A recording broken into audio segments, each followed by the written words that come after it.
talking about the scammers, the drug dealers, the robbers, and the crooks. Well, actually...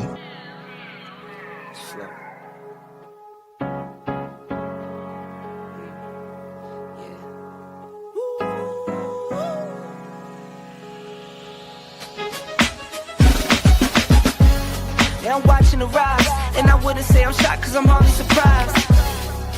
This one's for the ride, this one's for who knew I'd make it, just needed some time. This one's for my wife, could've left 1,000 times just so by my side. This one's for the grind, I knew it would happen, just had the strength in my mind. It's the Travel OG, and welcome to the Black Manosphere Conclave 5.0!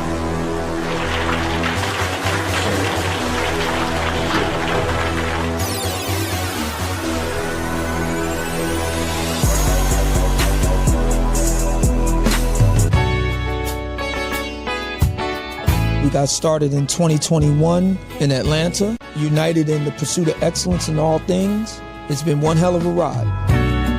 Can I tell you what's on my mind? Cause I've been thinking about it for quite some time. Hey, can you give me a moment to declare my love? Can I tell you what's on my mind?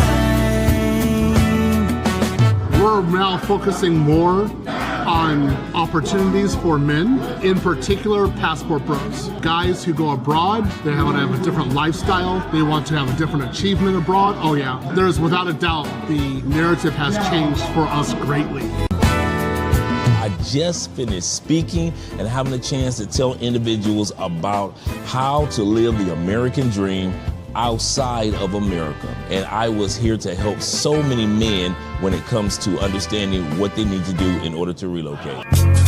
With the political climate, things that are happening worldwide, guess what? Nobody's coming to save us. So it is indicative that we all bound together, tighten up like a fist, and strike a mighty blow against everything that's fighting to stop us, man. It's nothing but good, positive people, good, positive energy with one goal in mind, and that is to make money, get the hell out the Matrix, and enjoy your life. You dig? So shout out to all of y'all. Theme music!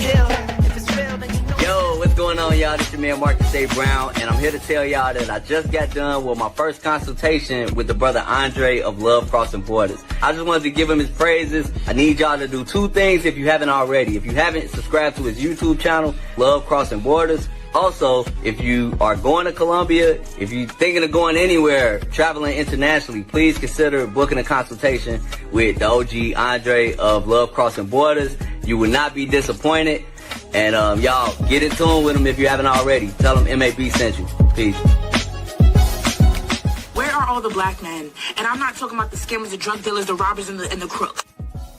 Well, actually... You're here with Andre and Andre's Love Crossing Borders. That's where they actually are. I just want to start off by saying I get it. I'm serious. I've said this before, but I mean it just as much now. Quite often when individuals hear my commentary on other countries, it's accepted and understood.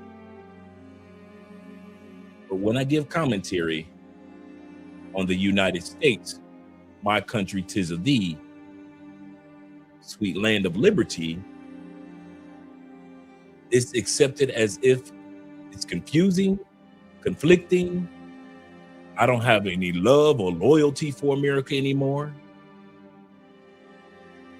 That's far from the truth. The day that you hear me stop speaking about America and how that there are areas that we can continue to improve, well, that might be the day where you can say Andre might be done with the States. But as long as I'm speaking about some of the things that we all have been knowing for years that we can improve on, and I do that even in comparison to other countries, because as long as we're in America, they never allow us to hear the truth comparing ourselves to other countries. No, as long as we're in America, they never tell us about our cost of living compared to China's cost of living. They never tell us how much rent is in the Philippines compared to in Chicago. They never tell us how the medical system works so efficiently and so inexpensively in Portugal compared to Philadelphia. And this is what I try to do. You guys have often heard me say it's my goal to have every American stay in America. I have no desire for Americans to leave, but for those of us who are on the fence and still desiring to relocate, I'm here for you. Love Crossing Borders is here for you, as well as your other brothers and the sisters that dare to tread this journey. In other words, tonight's topic centers around there are things that you will be missing about America because you'll never see those things again. And it's not because you relocated. It's not because you're visiting another country or you plan on relocating. The reason why you won't see these things again in America, because they'll never exist again in America. We're going to go through the list of things that will never exist again in the United States. Fortunately, a lot of us are old enough to have been around for some of these things, but for the most part, Generation X, Generation Z, and the Alpha generation, they'll never see these things. But let's get started. Shout out to all you guys. Shout out to all you guys. This is a serious fun topic tonight. So let's get started with the shout outs right out the gate. Not waste any time. Got a lot of information I want to share with you guys. Shout out to all you guys. First of all, shout out to David being here. David Dice of the Dice family. He says salute to family. He said Andre and Andrea, salute our chat brothers. Salute, yes sir. He said after every live stream on Love Crossing Borders, I get more eager to leave this country and never looking back. Never looking back. Shout out to the Ultimate Warrior in the building as well. He said, yo, OG. He said, gas is $4. $4 a gallon. Man, goodness gracious, in the ATL, not California only. He says $4 a gallon in the ATL. At least my Braves are on fire. My fam and I are going to release soon. Countdown for you, brother. Countdown. And shout out to Mr. Millionaire being in the building. Salute to you, Ahmad. Glad that you're here, brother. Salute to you. And Don, a.k.a. the Don KP, in the building. Yes, sir. Good evening to you, kind sir. Good evening to you as well. He said, have to catch you on the replay. Shout out to the replay crew who watches the episodes afterwards. The episode that we did yesterday, we turned the music down. That's what I was wondering, why is the music so loud? We turned the music down quite a bit. Okay, there we go. Okay, the episode that we did yesterday will be going on the Patreon this tomorrow, actually. So I've already taken it down from Love Crossing Borders. So the real estate episode that we did, and then there's another episode that I'm going to put on there. So a lot of 2026 episodes are going to be going into the Patreon that are the ones, because I want these to be archives. I don't want YouTube to say, hey, we're taking this down or so forth, or taking that down. No, I want these to be a part of our own archives. So I have these videos already set up in our Dropbox. So as long as I'm paying on my Dropbox membership, we will always have access to those archive videos. Because a lot of times YouTube, after so many years, they'll take a video down for no reason. It's just, I don't know what it is, but I don't want to feed into it. But there's more than one way to skin a cat. Shout out to our brother Ronan in the building. Salute to you, brother, as well. And salute to all you guys that support the channel by way of PayPal, Super Chats, Cash Apps. I got to give a brother a shout out for yesterday's show. Shout out to you guys. And remember, tomorrow's episode will be an interview with a brother that lives in Barranquilla. He knows quite a bit about the city. So if you guys are interested in learning anything about Barranquilla, you don't want to live in Cartagena, it's too busy, you just want to visit it, but you can live down the road on the same ocean in Barranquilla or Santa Marta. I got the brother that's going to be on board with us tomorrow. So shout out to him. And shout out to our brother T-Mac, our Medellin brethren. Glad to see that you're here. Hope you're having a great day, brother. Really hope that you are. We say salute also to Ronan. Yes, sir. Let me scroll down. And Simplify. Yes, sir. Let me scroll down a little further because we got our brother E-Man Perry in the building. We must be doing something right. He say this should be a good one. It is. It's going to be a really good one. Really good one. Let me scroll down a little further.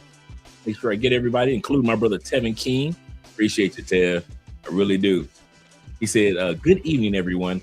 Please, if you be so kind to smash that like button on your way in, because that does invite other people into the live stream, such as Zeta.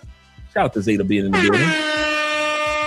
So hola, fellas. Hola, Dre. Hola, brother. Hola, having a great day, man. Great. Great-o. Buenas noches. Our brother 007 Sir in the building. What's up, brother? What up, Joe? Glad to see that you're here. He said, Andre, I gave another 5 to 8. I got another 5 to 8 years until he's done with America completely. You know what? How can I word this? Let me turn this down let me change the music for a second. I have already come to the reality, and I know a lot of you guys haven't, but you know, through meditation and prayer, I've come to peace with my version of America no longer exists. I kid you not, I keep my citizenship to visit family, friends, financial reasons, like for investments or anything that has to do with bank accounts or things like that, buying property. I keep my citizenship. To visit my family and friends, I keep my citizenship. And lastly, fourth, for the future.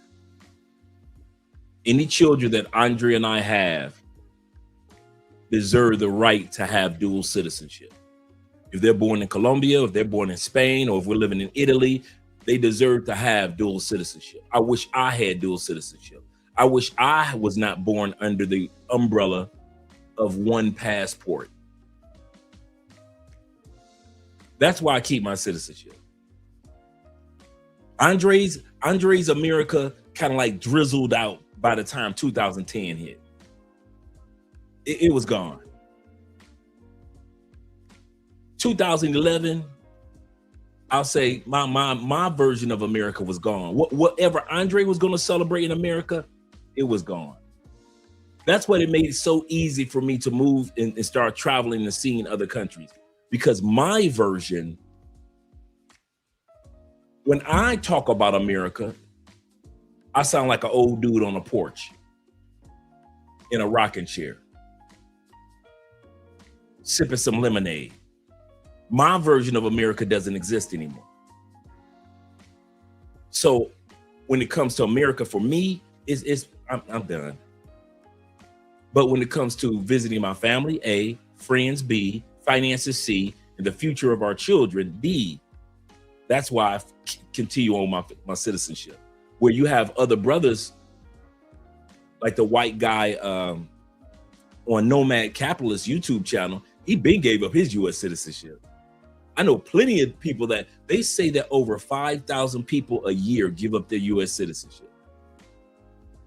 5,000 people every year say, I don't need it. I haven't been in the United States in 30 years. I don't need it. I haven't been in the United States. I'm in these Reddit groups. So I talk to these people all the time.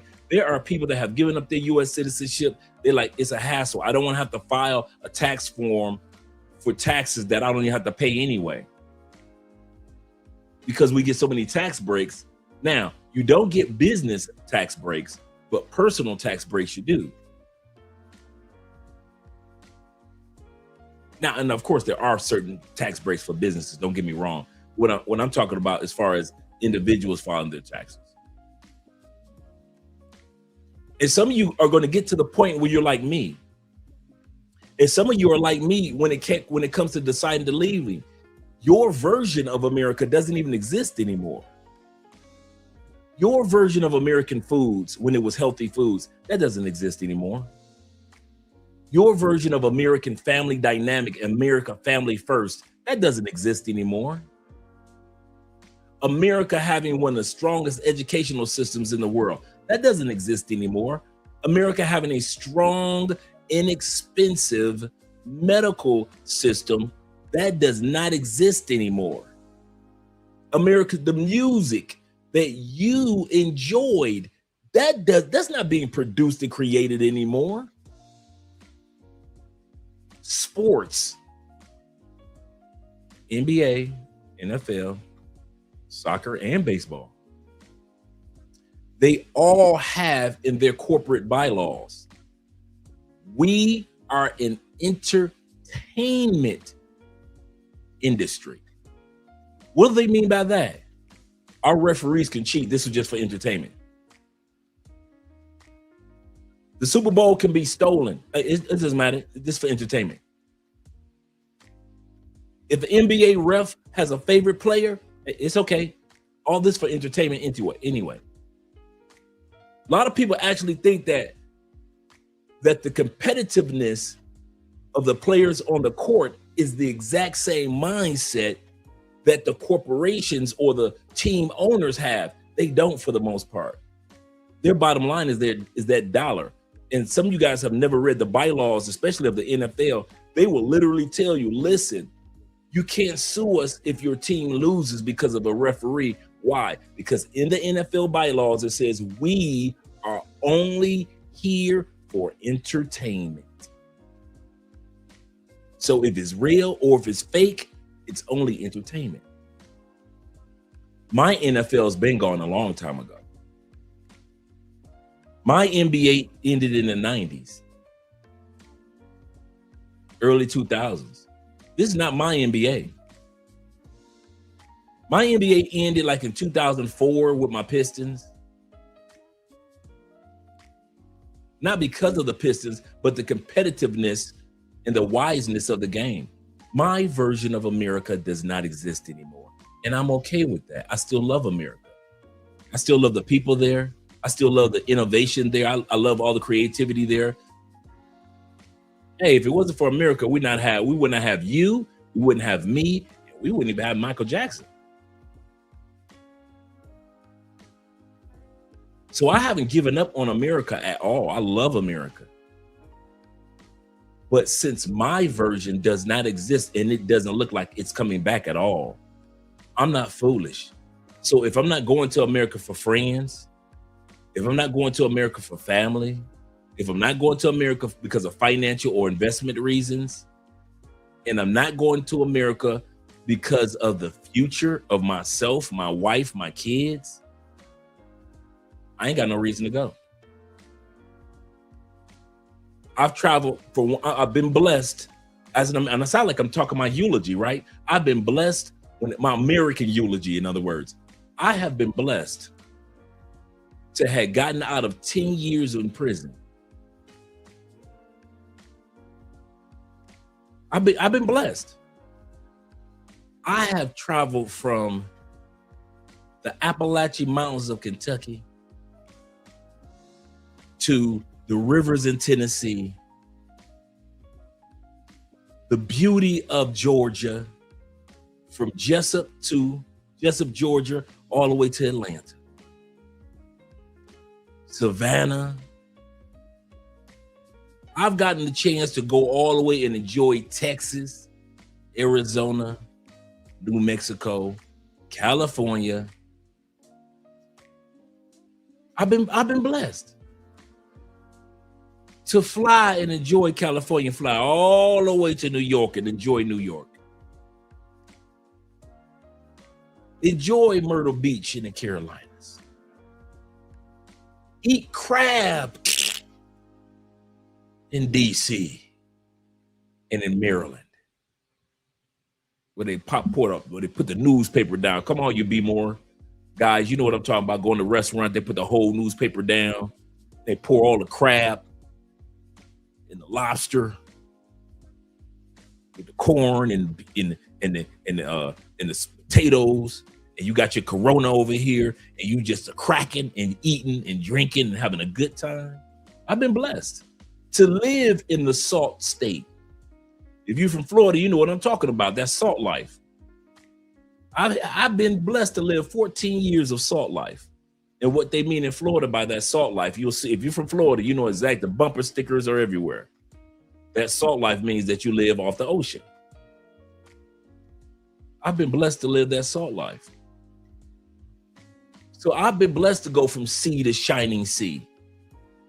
Most Americans haven't. Most Americans have never seen California, or they have never seen New York. They've never seen Kentucky. They've never seen Indianapolis. They've never seen Gary, Indiana. They've never been to Chicago. They've never been to Michigan. They've never been to Ohio Players. Shout out to Cincy. They've never gotten a chance to go down to Georgia and eat good, or to the Essence Festival in Louisiana and eat good. They just saw it on TV. So when I say that if my version of America, I've gotten a chance to go from sea to shining sea, and now I can sit back on the front porch and let my kids and grandkids enjoy my citizenship. That's what I mean. I'm not turning my back on the United States. What I'm saying is what I enjoyed about the United States, and what many of you enjoyed about the United States, we're going to talk about this tonight, no longer exists. You're never going to see this again. You're never going to see it again. You can forget all about it. You can forget all about thinking that your version, like my version of the United States, is going to be coming back. It will never happen in your lifetime, your kids' or your grandkids' lifetime. We're going to talk about these things, because I think some of you guys and you ladies are staying in the United States because you really believe in your heart that certain things is going to turn around. It won't. It's not. It's showing you, America is literally showing you signs that it's beneficial in the long run for it not to go back to how it used to be. So when I make these statements, it's not Andre hating on America. You must not. No, I really do love my country. 'Tis of thee, sweet land of liberty, let freedom ring. But I know at this stage of life, my version of America, it doesn't exist anymore. I'm going to go back to the comments, but like I always say, America was the girl that I took to the prom. She don't look like that no more. She don't look like that no more. Now let's bring the music back. Here we go. Let's get these shout outs in for you guys. Mon Spaghetti in the building. Shout out to you. And shout out to you, Mr. 007, for that statement. Shout out to Kobe. Hey, Cole, I might be reaching out to you tomorrow for tomorrow's episode. So I might drop a link for you to join me tomorrow and join my brother Chip tomorrow for the Bed and Kia episode. I know that you spent quite a bit of time there off and on in Bed and Kia, and I would love to hear what you have to say in regards to that as well. Like I say, I have you in the video already, so it is what it is. So I would love to hear what you have to say, if that's all right. And my brother Black Empowerment 01 in the building. You see I'm smiling. Finally back. You see that smile. Yes, sir. As soon as I saw your name. Shout out to Black Scorpion in the building as well. Back-to-back blackness. Yes, sir. Let me scroll down a little further to get some more shout outs. Yes, sir. That man is back in the building. My brother says this. He said, same here. He said, I'm 29. He said, the America that I saw as a kid is never coming back. He said, I'll always keep my citizenship. And what I meant was done talking about. Yeah, I'm with you on that as well. I knew what you were talking about too. done talking about it. He said, I know that you'll never give up your, no, I won't. I'm not that dude. I don't think about just me when it comes to my citizenship. It's not just about me. And my citizenship has to do with a lot more than just I'm an American citizen. Once I pass on, if I give up my citizenship, I might even be giving up my rights to my Social Security benefits that Andrea and my kids can take advantage of. So there are things that has nothing to do with just me visiting back and forth or my country 'tis of thee, but there are economic ramifications if I gave up my citizenship as well that I haven't had a chance to research. Would I give up my Social Security if I give up my citizenship? It's little things like that I would have to take consideration. Shout out to Ellis being in the building. Yes, sweet land of liberty, let freedom reign. Jay Fleming, yes, sir. Salute to you, Mr. LAJ. Hope everything is going great with you, brother. E-Man said WWE. Yeah, you wouldn't have WWE.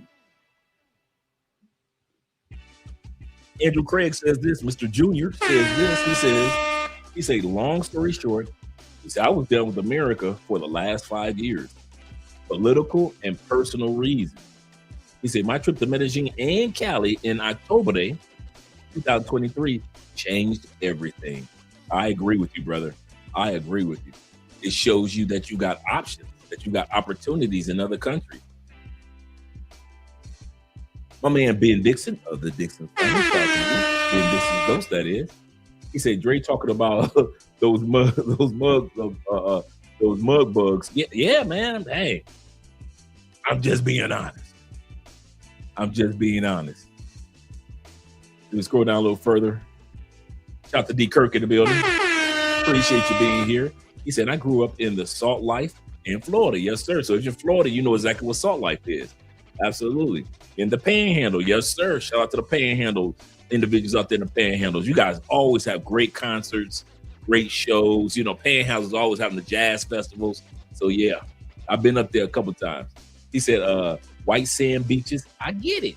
Yes, sir. Yes, sir. Shout out to E Breezy in the building. My boy, my dude. Hope everything's going great with you over there. And I hope you're still in Medellin, having a great time.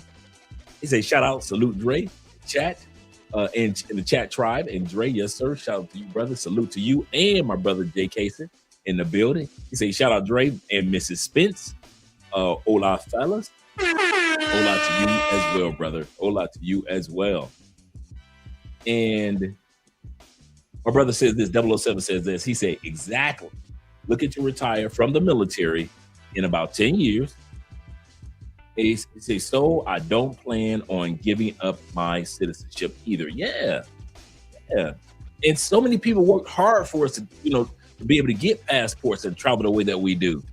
And so for me to just kind of like throw it away and all our ancestors, all the hard work that they put in to build the America that we all have enjoyed, who am I to just throw this? See, white boys can feel comfortable with throwing citizenship away. Half of what our white teen brothers have gotten, they've stolen, connived, scammed, whether it be patents, whether it be ideas, whether it be land. See, our white teen brothers, they can sit back and say, well, I give up my citizenship. They can do that. They ain't got as much meat in the game as we have. We got meat in the game. Native Americans have meat in the game. Asians have meat in the game. The Irish have meat in the game. For those of you that don't wondering why I said the Irish, because the Irish was the one that check it out. The Irish was the ones that white America connived into coming to the country and fighting for the North. See, it wasn't just us who they coerced into being in the Civil War. A lot of people think the Civil War was just among Americans. And it was the slaves that came along, and if it wasn't for the slaves coming aboard, the North would have lost. Yeah, we came on board too, but one of the things that they did, do your homework. They coerced the Irish to come over too. Ireland wasn't doing too good. And so they like, hey, let's get some white folks from Ireland. Because they knew London wasn't coming. You know, England was over there mocking, like, we ain't gonna help you. But the Irish came over and they helped. So white tea America has always coerced, scammed, hustled to this day. So when they say I give up my citizenship, that's because they ain't got no meat in the game like we do. Oh, they'll claim, yes, I'm an American, but well, no. You are, but you got all yours because somebody in your lineage scammed.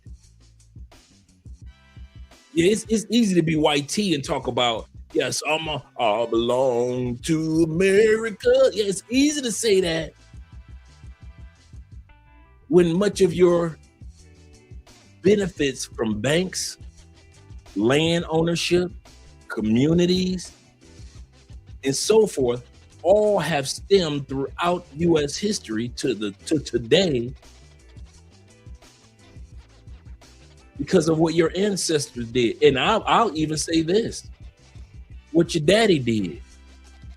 Because I notice white tea people have a bad habit of talking about racism as if it happened 200 years ago. You do know that we could pull up footage of your granddaddy when he was 16 in 1967, when your grandmama was 17 in 1971, throwing bricks and sticks. You know we could pull up photos of your granddaddy. You know that, right?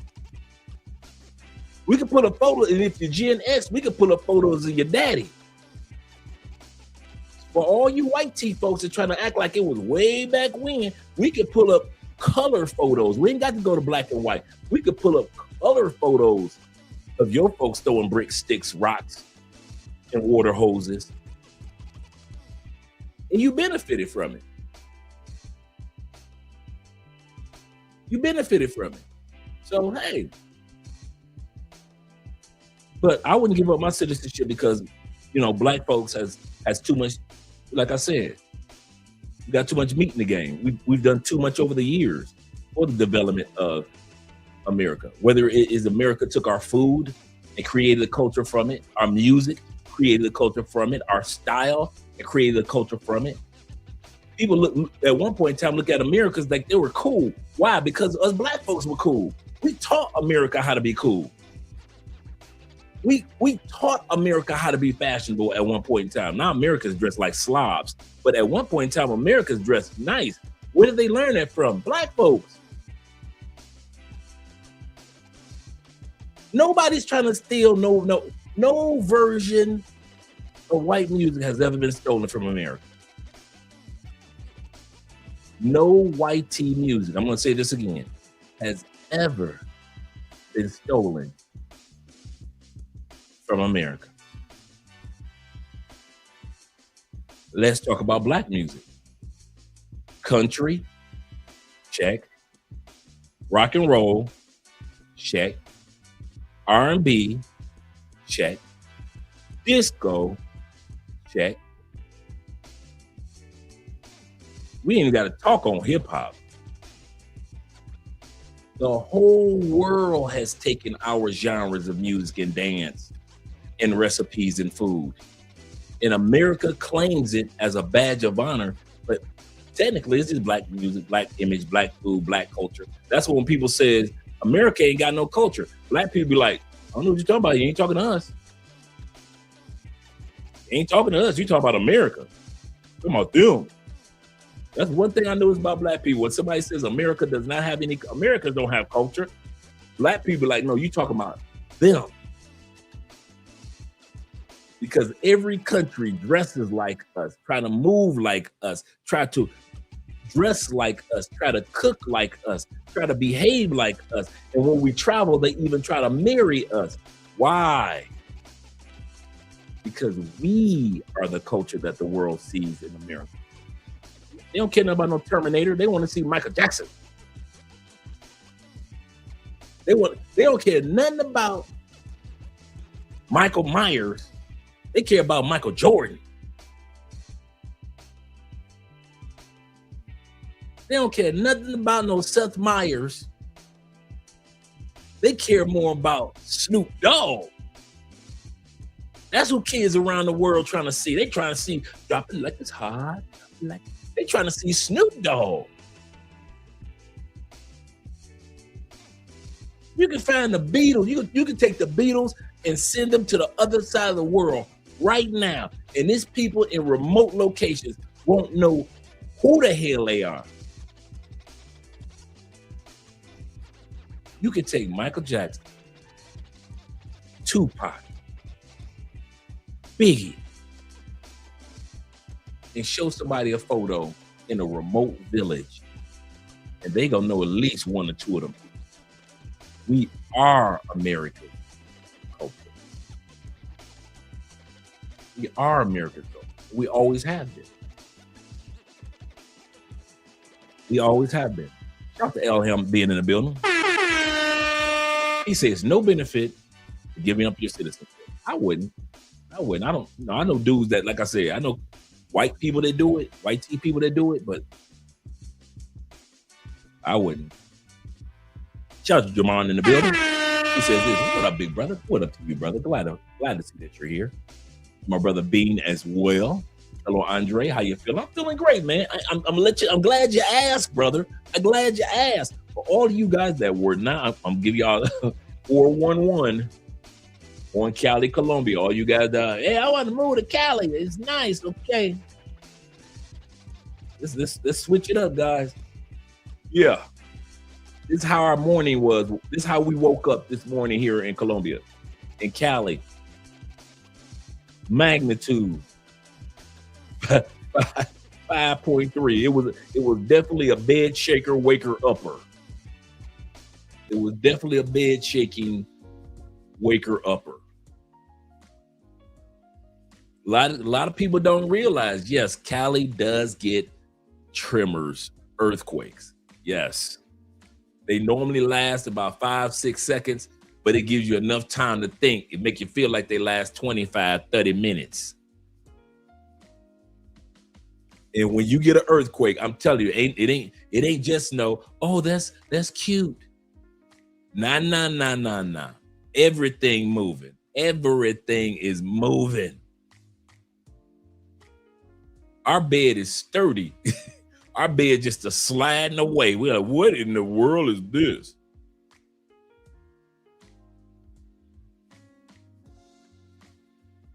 So when you come to Cali, I've been involved in, I think this is my fifth one in 8 years. And I'll let you know how it'll happen. How you know that you might have a tremor coming. And a lot of times, man, I kid you not, I can reach out to T-Mac and say, hey guys, did y'all feel that over there? Because being a part of San Andreas belt, all the way down here, the same belt that is in California, that's the same belt that comes all the way down here to Colombia. So what causes the earthquakes in California is the same belt that causes it here in Colombia. And sometimes T-Mac and them feel that same little tremor, that same little earthquake across the country. Today was not that day. It was just in Cali in the Valle del Coca. That's our state, Valle del Coca, in our state. So it was just in our state. But yeah, as you can see, let me scroll this. So I'll let you know how my day was going. So you got Bogota right here. You got Cali. We're more in the, like I said, we're in more of the southern region. This is the Pacific Ocean. You got Buenaventura right here. This was the heart of the earthquake here, but we felt it all the way in Cali without a problem. Without a problem. And this is where the whales come from. All you guys that want to come in during the Petronio Alvarez Festival in August, you can go do the whale watching tours all throughout here. They do the whale watching tours. Really nice excursion. So that was how our morning was. Thank you for asking, brother. How was your day? Because yes, that was how our day started. Yes, sir. He said, shit, I can't put up pictures of 40-year-olds being racist. I can pull up pictures. Yeah. T-Mac says this. He said, black soldiers were allowed to fight after the small unit of black soldiers repelled a large assault of Confederates. Oh, wow, I didn't know that. He said, convinced the Union to utilize them. That's a nice bit of trivia. He said, hell, you could put up a video of Hillary, Bill, Joe Biden. Yeah, egregious things about black people. Yes, sir. Yeah, Reagan, Nixon. I've heard actually audio of all of them. Nixon calling us monkeys. I forgot the one with Reagan, man. Reagan was on the phone, a long conversation. They released that one with Reagan's racial rants. Oh, man. Yeah. Particularly black men from the 90s. Yes, sir. Shout out to Aiken once again, being in the building. He said it was changing. He said it was life-changing. Yep, definitely. Yeah, Ike Turner. Shout out to Ike. Started it all. Him, Little Richard. Glad to see you here, big brother in life. Glad to see you here. He said, my three Mikes, Michael Jordan, Michael Jackson, and Mike Tyson. Yes, sir. Those are my three Mikes, too. Including my cousin, Michael. I got to put my cousin on the list. That's my dude. Shout out to Zay in the building. Oh, man, that little statement that you made on Facebook earlier today, man, you had me laughing. Man, you had me laughing on that one. Salute, brother. Salute to you as well. Glad to see that you're here. I hope everything's going wonderful with you, brother. And panel, he said, FYI, he said the Michael movie has crossed over $590 million against, I know, only 200 million. They said that it's on its way to beat Bohemian Rhapsody, which is 910 million. And they say that it might cross over the $1 billion mark. But they say the only challenge that it's having is this. The new Star Wars movie coming out next week. With the baby Yoda. Ugh. Oh. The new Star Wars with the baby Yoda. I ain't gonna lie. I want to go back and see Mike again, but I might have to check that new Star Wars out. They say that's gonna be the challenge right there. Let me scroll back down a little further. He said, I had the pleasure of living in the era where Tupac, Michael Jordan, yes, sir, Michael Jackson, Mike Tyson, and so many iconic people lived and thrived in the 80s and 90s. Wouldn't even be like those days. Yeah, America will never be like those days. Absolutely correct. Jay says this. He said there has been an earthquake every time. Every time I've been to Cali, it's an earthquake. I'm gonna have to keep you out of here, Jay. Shout out to Bean. Yes, sir. He said the Pacific Ocean line of South America is part of the Ring of Fire. That's absolutely correct. A lot of people don't know that. Absolutely correct. Good trivia. Good trivia. He says all of Colombia and earthquakes. Yes. You got what you have here is earthquakes, floods, and correct me if I'm wrong, guys, and you have volcanoes. So throughout Colombia's history, and I think the last volcano eruption was like in the 80s. The whole town got, at night, a whole town of people, man, that they had warned got flattened by lava. Yep. It was in the 80s. And I actually visited that volcano too. We've been to two volcanoes since we've been here. So they don't get hurricanes here. They don't get tornadoes. You don't have tornadoes in Colombia, stuff like that. You don't even get tropical storms like that. You just get flooding when it rains. Not when it does rain. In certain cities like Cartagena, it floods a lot more than, Medellin may have areas. Cali may have certain areas that might flood, but not the whole city. But Cartagena, well, when it floods, bruh. Shout out to Jay Anderson. The great that is. Salute to you, brother, being here as well. Black Scorpion showing some love. Lyndon B. Yes. Good call.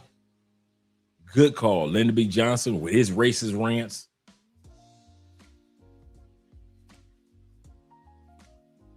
Shout out to Slim B in the building. Shout out in the building. Shout out to Dre and the chat. He say, what dragons are we slaying this evening? Well, the dragons that we're slaying this evening are things. We're going to be talking about things that, and we're going to look at video montage, things that Americans are never going to see again. I'll give you a perfect example. No, we'll go through the list in a second. I was about to say something else. Yep, Bill Clinton, his cabinet, absolutely correct. You guys have not lied at all.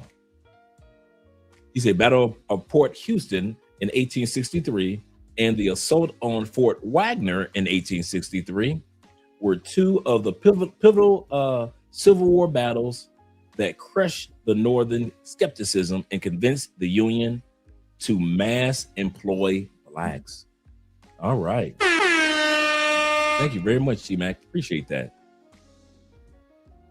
Yeah, they got another Star Wars movie coming out.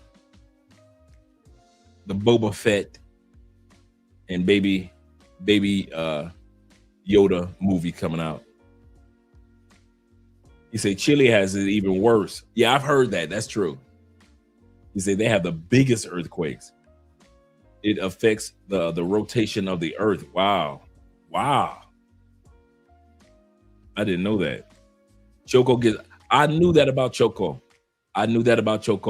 Gets mudslides. I did know that, and floods. That I did know. Shout out to Montrez. Montrez, I still got to send that video over to you. I know exactly. I got you. I just want to let you know I got your email. I was going to tell you that yesterday. I got your email. Tomorrow, I've got a lot of information I got to send out to some guys tomorrow. So your video that you requested the other day, I'm going to be sending that out to you as well. You say, when is there an earthquake? You say, when there's an earthquake, you will always have aftershocks. I was waiting for aftershocks, but we didn't get any. It's kind of funny. Sometimes you get that slow rocking earthquake like we got today. It was hard, but it was rocking everything. And then sometimes you get them with it like,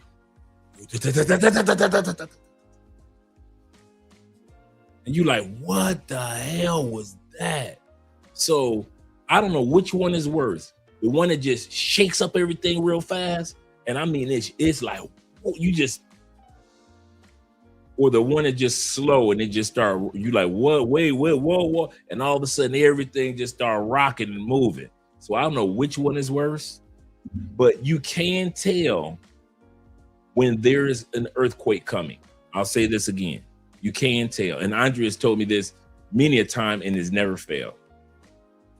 Whenever you notice that it's raining off and on, it'll be rainy during half the day, and then the other half is sunny.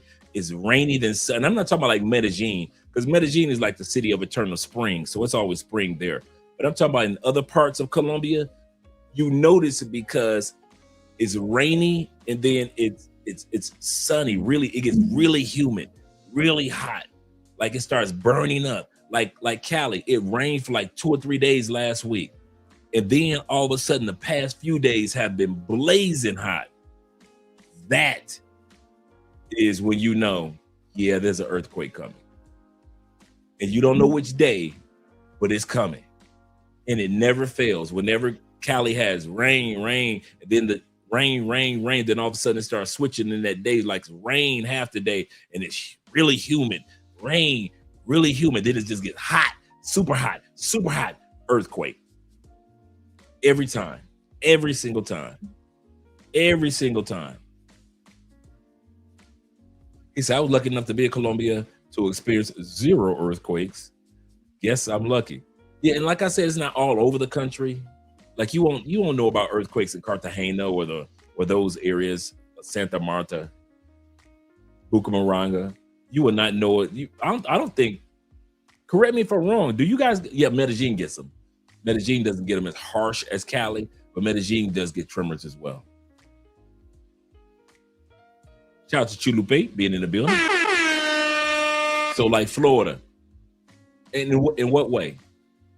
Like Cartagena, the flooding is like Florida. But the tropical storms, they don't get that like Florida does. How is Barranquilla? Floods. Barranquilla and Cartagena. I don't know about Santa Marta, but we're going to ask our brother tomorrow. Come to think of it, that's a good question for tomorrow. Once again, we're going to have a brother on here who's been living in Barranquilla for the last 6 years. We're going to be interviewing him, and that's a good question to ask. Does Barranquilla get floods or rains or just heavy rain? Yeah, like Florida. Yep, like Florida. Yep. Yeah, that same humidity. Yes, just like Florida. I see where you're going with that. All right, guys, let's get started with the list, and then we're going to get to the video. Because some of the videos are going to be on some of the things on the list are going to be on the video. Let's get started.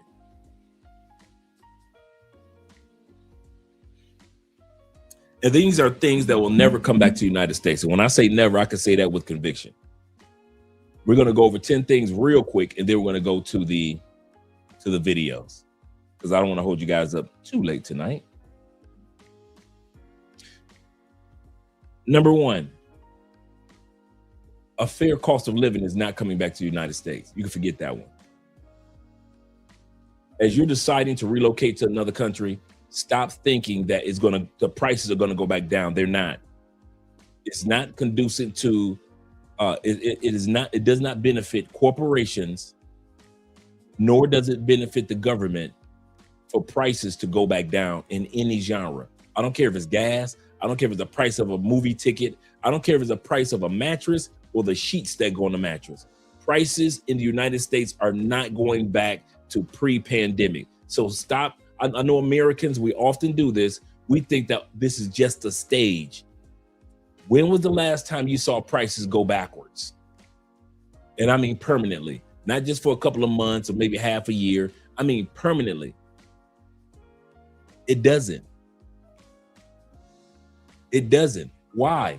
One of the reasons, because they need the prices to be go higher, so the stock investors can make more money. Those of us who invest in stocks, we know this. More money is made, more profit we get. And corporations can use a lot of that money to continue to grow. Another reason why it's not going to go down, because, hey, it allows the government to continue to move and maneuver the way that they do in power. Prices are not, whatever you're paying for beef now, get used to it. Whatever you're paying for medical now, get used to it. Your apartment, you paid $1,200 for a studio apartment. That same studio back in the 90s was going for a month, going for $150 to $200 for a studio apartment per month. It ain't going back there, is it? In other words, you will never see these things again. A fair cost of living is never coming back to the United States. To be able to purchase a home for less than $300,000 on average, I'm talking about on average, that's never going back again. It is never going to go back to under $300,000 on average in the United States. The average car right now, brand new, costs you $50,000 for the average brand new off the lot car. That's never going back under $40,000 again. On average. Can you get a new car under 40? Yes. On average in the United States? No. Everything that I'm going to be talking about tonight is on average. So we all can find anomalies in deals. But number one that we're looking at is you're never going to see a fair cost of living again in the United States. You can hang out and talk about us that move to other countries who enjoy a fair cost of living. But at the end of the day, you can forget about that. Just like Eman Perry is saying, prices go up. And because of inflation, the dollar, yes, sir. He said T-Mac says the median price, he said my city, Orange County, is 1.3 billion. I mean, million according to Redfine. So if you ain't walking to the party, and we're not talking about baby mansions, we're just talking about a nice home in Orange County.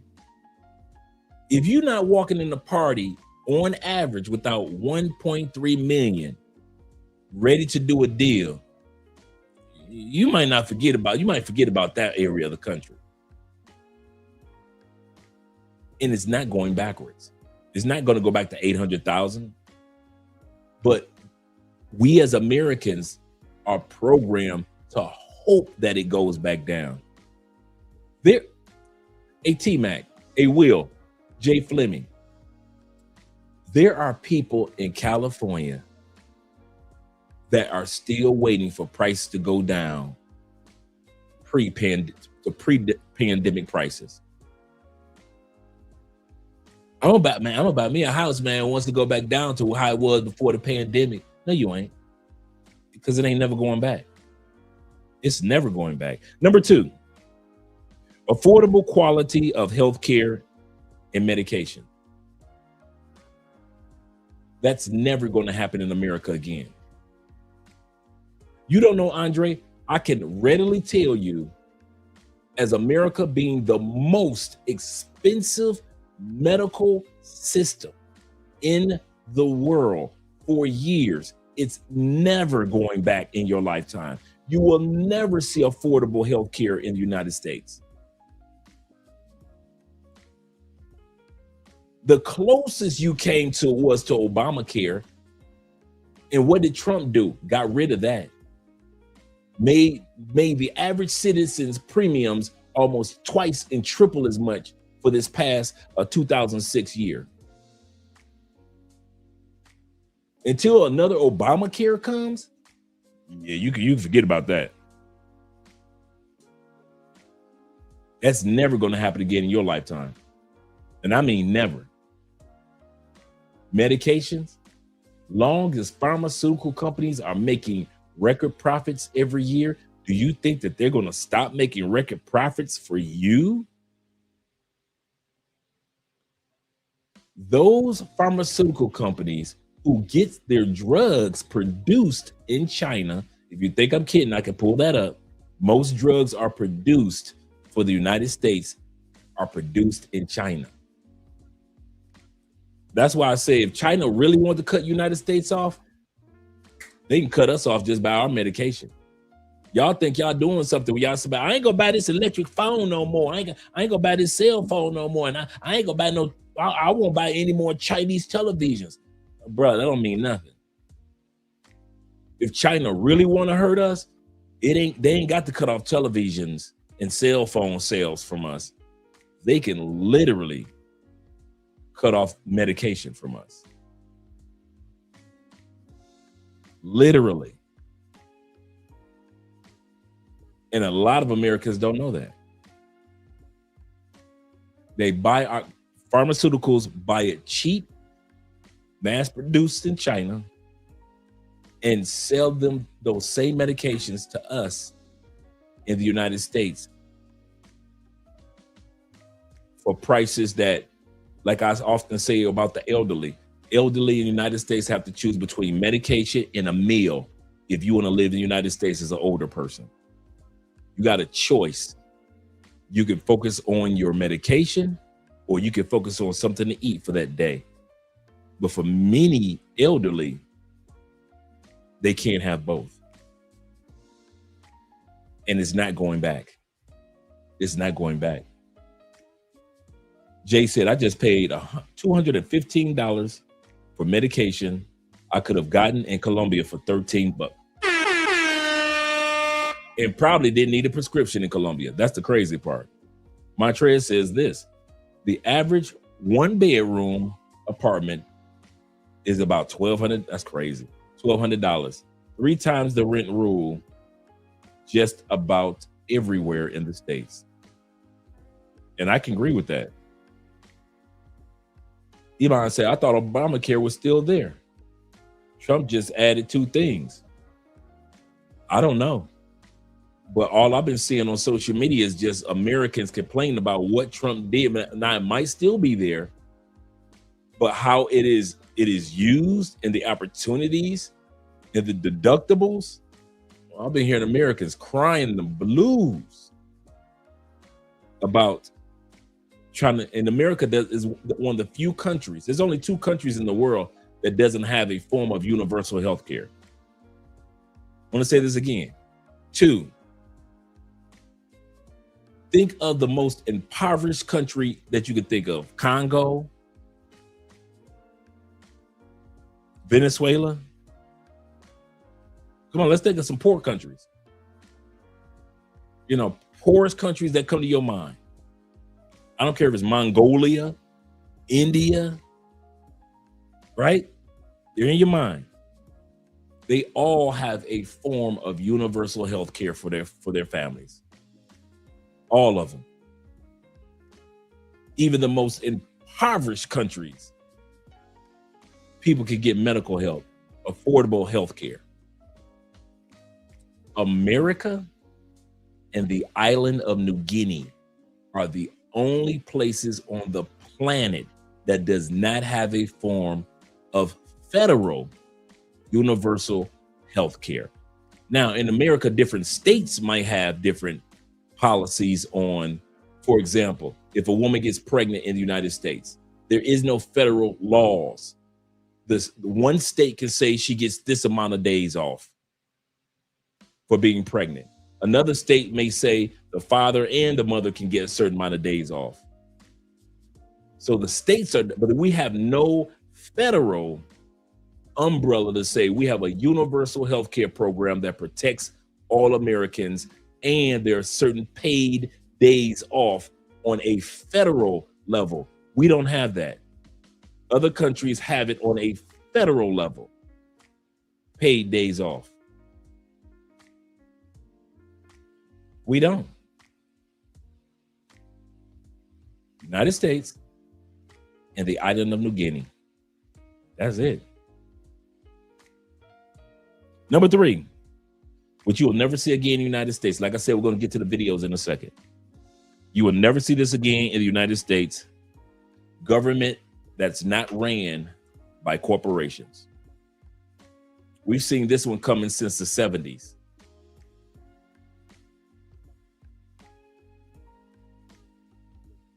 What's the difference between China and the United States? The United States believes that corporations should have the same authority, basically, that governmental officials do. That a president is nothing but a puppet. We can buy through lobbyists, congressmen, whether it be Senate or the House of Representatives.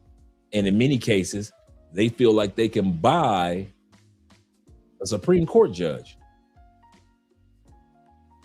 That's how we run our country. Corporations run everything. They've been doing that for years from behind the scenes. Now they don't even hide it anymore. What does China do? Same thing Venezuela was trying to do, but it didn't work because of corruption. I'll say this again. If Venezuela had did it right, they would have been sitting tall like China did. This is what China did. China said that a certain percentage of corporations will be ran and profits will go to the government. And the government took that money that would have just went to corporations and created the infrastructure in China that we know today. If it was not for the government of China putting their hand into the pot of corporations and saying, oh, you guys can't get 100% of everything. You guys got to split that with us. China would not have rapidly expanded its infrastructure the way that it did, because the government wouldn't have had the money to do that, not on that scale. That's what Venezuela was trying to do. The exact same thing. Only one problem. Venezuela had a corrupt government. And I mean truly corrupt. So the money was being made and it was going into the pockets of the government instead of going directly towards the people. If Venezuela had done it right all these years since 2013, 14, 2010 of headache, havoc, and heartache that Venezuela has gone through may not, and I'll say may not have happened. When you get governments involved in corporations, it can work out well or it can falter. Our scenario is corporations are involved in our government. China is involved in their government is involved in corporations. That's the difference. T-Mac says this. He said, I tried to convince a lot of young people to do military service to get benefits such as health care, but most don't have interest. He said VA loans, health care are valuable as you get older. And a lot of young people don't think about that. You are so correct, T-Mac. He said the math ain't mathing in America. It used to, but not anymore. Not anymore. He said, I'm glad I joined the military. He said, I would have been sweating healthcare like a lot of Americans. We're going to look at that tonight. Number 4, that's not coming back to the United States. Affordable home ownership on a massive scale. That's not coming back. Will a buyer's market come back? Yes. A buyer's market in the United States will come back. Will the prices drop to where the average American can buy? No. I'll say this again. No. One of the plans that they're laying down for the average person is this. The difference between the have and the have-nots. America is literally, we say this flippantly, the middle class is gone. American government and corporations are literally trying to choke the middle class out of even existing. They want the middle class to be in a museum somewhere. Once upon a time in America, there was a middle class. They literally wanted to be like the movie Tron or Logan's Run. You have the haves and you've got the super impoverished. Kind of like the movie The Sixth Element. You got the haves that have, and then you've got those that are low and they ain't got nothing. Kind of like Star Wars. Those that have. And those that ain't got nothing, ain't got nothing. And we've been seeing that developing, not just the United States, but globally for years. Globally for years. So if you got enough money to buy a house, when the housing market becomes more of a buyer's market, cool. If your credit is straight, you got enough of the down payment, cool. They're doing that with cars. They're trying to make it to where the average person cannot buy a new car. They're trying to make it so the average person, this is one of the things I've been hearing about for years. Global transportation. They're trying to make it to where if you're going to be flying into America or out of America or around America, you'll be paying about $5,000 a flight ticket for a round trip. I'll say this again. America's personal plan is to create a utopia for the haves and the dystopia for the have-nots. You got Americans living in cars in record numbers. You've got parking lots that literally rent to homeless people that got cars. In other words, at 5, 6 o'clock, when they're done renting to all these corporate people that are at work and all that, usually parking lots are empty, right? Like when everybody goes home at 6 o'clock at night, the parking lot is empty. You got parking garages now that are saying, we will rent after 6, 7 o'clock at night, these spaces until 7 o'clock in the morning to homeless people that live in cars. It's a whole new industry to rent to homeless people that live in their car so they don't be bothered by the police at night. That's how crazy it is when it comes to separation. For you military men and women, they are trying to sell you the idea that they're creating drones and robotics and AI for your protection, so we don't lose any more of our American young men and women for war. No, the goal is not to protect you from harm. The goal is to eliminate human resource military. That's the goal. The goal is, if I can have the least amount of humans in our military, we don't have to worry about a draft. We don't have to worry about any of our soldiers getting PTSD. We don't have to worry about when a soldier retires, giving him all these benefits. It's a robot. It's a droid. It's an android. It's a drone. The goal is to slowly eliminate you all. Replace you all. Robotic trucks. They talking about having robotic planes.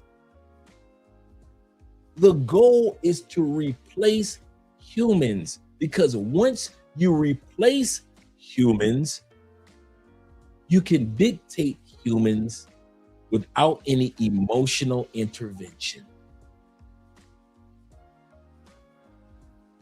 Because we've got robots and androids running it now. There's no emotional intervention. There's no emotional intervention. So a lot of guys need to take advantage of what T-Mac is saying. Take advantage of the military benefits, because the day is coming in the United States, and it's coming soon. Once they get robotics to the point of where they want it to be, and the United States is putting billions upon billions of dollars into AI, into robots, into drones. Just imagine if we had drone jets, a jet that could take the place of a jet fighter, with no pilot, and it can drop that bomb where we want to drop the whole thing. That truck, the electronic truck, could deliver that robotic truck can deliver those supplies to wherever they need to be delivered to. The robotic dogs with lasers and all that other crazy stuff, and that could shoot. And the enemy doesn't have that. You guys aren't they're gonna, and I promise you that over the next 20 years, they're gonna keep selling you and selling you and selling you military men and women and American citizens. We're doing this for your protection. No, they're doing it for your isolation. Because no matter what you guys say, we won't need to have as large of a human resourced military, because we got robotics now doing it. And they'll sell us, and we'll celebrate and dance in the street to the fact that our sons and daughters aren't going out there risking their lives. And we'll say, God bless America, and we'll do the whole dance, right? Not realizing that the same way that John Trump is using ICE to regulate DC in the National Guard at one point in time, right? Used the National Guard and ICE to regulate DC. He used the National Guard in Chicago, didn't he? And ICE, didn't he? Milwaukee, National Guard and ICE, didn't he, right? What makes you think that they won't do that with the robots and the drones and the AI? What makes you think that they won't come? They won't need National Guard. They won't need ICE because they're going to have robots out there to control the crowds. You ain't got to worry about the police running out there when it comes to a riot. Go and send them drones out there. Go ahead and send them dogs out there, the robotic dogs out there. You ain't got to worry about no police officer ever getting hurt again because you won't need a police force. We already looked at it the other day. They already got robotic prison guards. I'm talking about in prisons right now. In U.S. prisons, they've got a robotic prison guards that can open up the door, unlock the door of the cell, everything. They do it all. Do it all. So if y'all think he's just speaking, hypothetically, that's got to be like 80, 90 years from now. Bruh, as fast as technology is going, one of the prophecies of Jesus said, one of the signs of my return is when you see technology just flipping over. The advancement of men just rapid. It's going to get rapid, faster and faster and faster and faster and faster.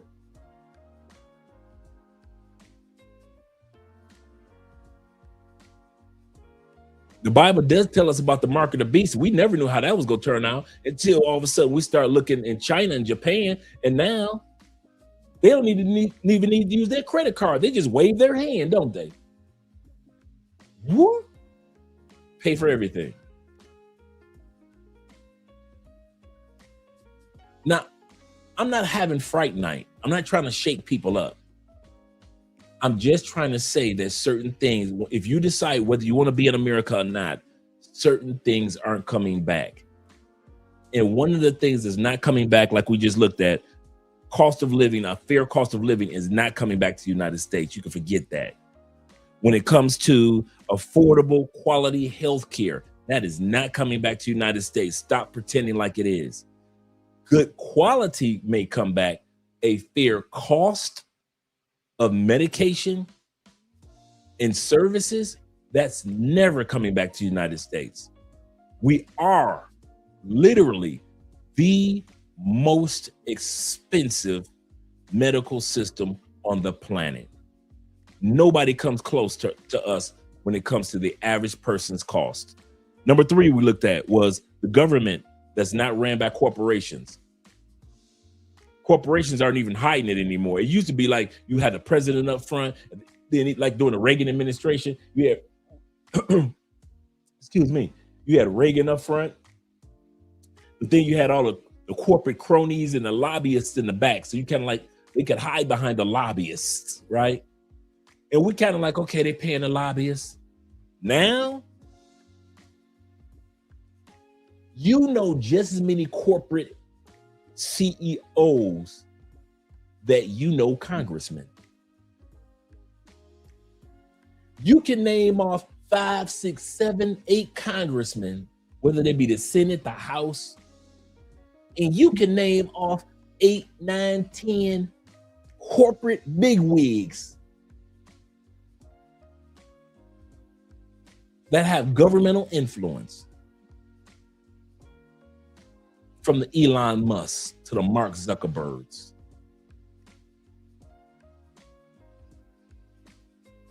It wasn't like that when I was growing up. You didn't know the corporate was in cahoots. Now they don't even hide. Number 4 was affordable home care or ownership. Affordable home ownership. That's not happening in the United States anymore. For those that can afford it, can afford it. Those that can't will be renters for life. Number 5. We're going to look at the 10. Then we're going to go to the videos. Let me go to the comment section, by the way. Shout out to you guys for supporting by way of PayPal, Cash App, and Super Chats.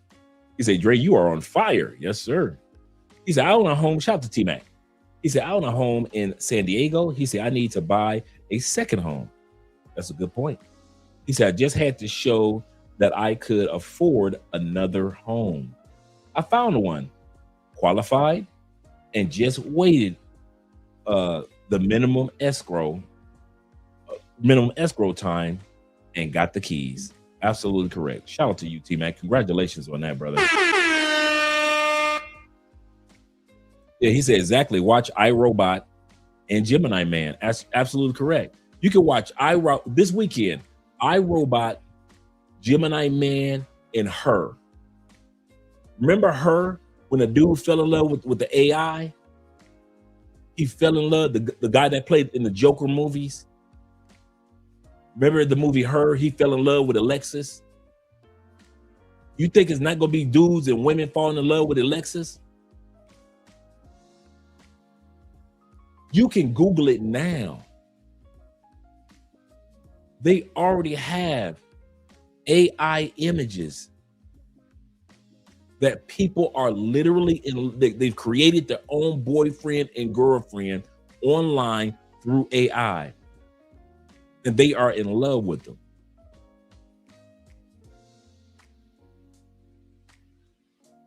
I kid you not.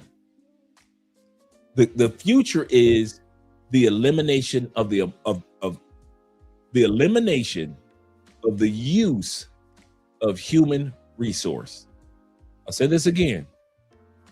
The future is the elimination and the limitation of the use of humans to do as much as humans have been doing throughout human history. Humans have always been involved in the development of this planet.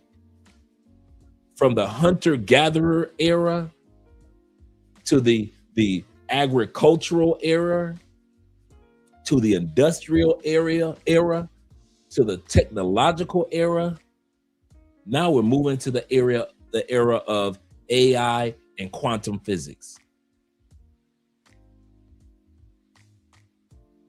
And this is going to be the first era in which we have put ourselves in a position to where we are no longer needed. Every era, we needed each other. This will be the first one that if there was only 4 billion people, 6 billion people on the planet, it could still work itself out.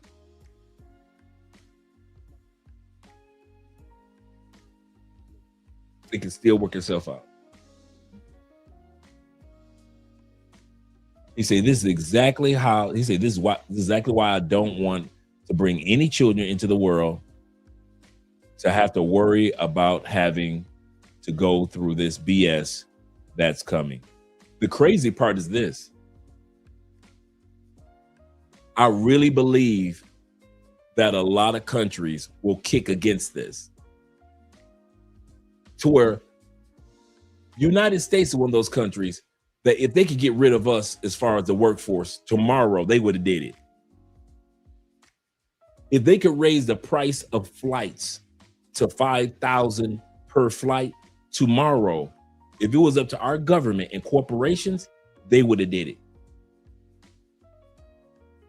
I don't think UK, because it has such a strong, how can I say, infrastructure for travel and transport through the trains, planes, and automobiles, it'll take years for the UK. Anybody that's been to UK, you already know. A flight from France to London, you get that for $40. If you, guys, I kid you not, I've experienced it. You catch a train. If you pay for that train, like the ticket for like a week in advance, you can catch a train like through Europe between $40 to $100, bruh. Some train rides, dude. We rode from Barcelona, Spain to Paris, France, 2.5 hours. And the ticket was like $25. Bruh, if I filled my tank up in the United States and drove from Detroit to Cincinnati, I'm spending more than $25. And that's me driving. And I'm just going to the next state. So I really believe that a lot of this overpricing will continue, but it will be isolated in certain countries. And the number one country I believe that overpricing will continue is the United States. And since you've got over 12 million Americans like us that have already left and only go back for business, family, and our friends, right? That's the only reason we go back. You got dudes like Jay Fleming that's like, hey, I go back because I got work there. I got business to take care of there. I go back because I got family. My friends are there. But once that's gone, you got dudes like me and T-Mac and Will that may go back and forth like Jay, but I kid you not. And like a lot of you guys, but I kid you not. There are 12 million of us that don't go back. Except to visit or for finance, stuff like that. But we don't. 99% of our time is outside of the States. And it is growing fast. And America knows that it's going to get to the point where it will feel that lack of births. Because people aren't even getting married or even having kids like they used to. And including all those expats that are leaving. America's like, how do we replace this workforce? You don't. You just use robotics like they just opened up in California, that robotic restaurant you guys got. They got a couple of them in California now. They don't need us to stay. The day will come where they do not need us to stay. If we stay, cool. If we don't, cool. America, remember what I mentioned before. And this is very important before we go to the next point. America, federal government's job is not to protect Americans. It is to protect America. The idea, the land, and the government. I'll say this again.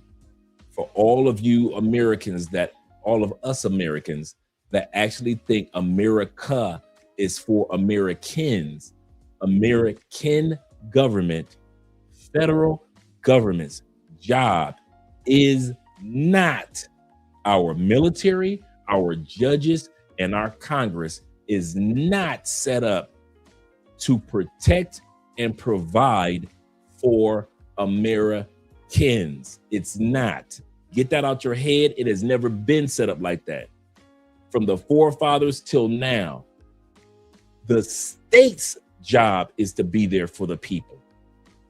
That's why the federal government gives the money to the states. That's why most of us got our COVID checks, pandemic checks, when the federal government sent the money to the states. All of it has to do with the states. If you don't pay child support, you get way behind in child support. The federal government doesn't come after you and say, we're going to take your passport. No, the federal government says the state has to be the one to come after you and say, hey, you haven't paid your child support. We're going to put a freeze on your passport. Get it out your mind. Talking about the government's supposed to do it. The government is not supposed to be there for the average American. What is the government there for? The government is there for the sovereignty and the longevity. The federal government is there for the sovereignty and the longevity of the land, the actual land, the idea, and the federal governmental structure known as the corporation, in other words, known as the United States. That's their job to be. If all 300 plus million of you and I, which I already left, all 300 million of you left, you're gone. It is the federal government's job to make sure that that land known as 50 states and its island provinces is protected. With you or without you, you're all gone. It is the federal government's job to make sure that the concept or idea or the Constitution of the United States is still adhered to, if you are there or if you are gone. It is the federal government's job to make sure that the U.S. government, the corporation, with its president, vice president, so forth, continues to run, whether all 300 plus of us are there or not, and is being replaced by other individuals. America does not need Americans. America needs America to survive. Americans can be replaced. All 300 plus of us can leave, and it will impact America. But guess what? There are millions that will replace us and keep the country going. It won't miss a beat. Won't miss a beat. And we'll be standing on the outside of our own country with our hands on our hips like, you know how like the NBA or the NFL has a strike and then they bring in the scab players to keep the season going. So they'll pick these players up off the streets, play NFL football, even though they're horrible or horrible at playing NBA. But the regular NBA players are out doing a strike. But the scab players are in there. We're looking at this like, this dude cannot play. When are the real Pistons coming back, right? It's the same thing with America on a federal level. Americans have a bloated idea of thinking we can't be replaced. Yes, we can. I'll say this again. Yes, Americans can be replaced.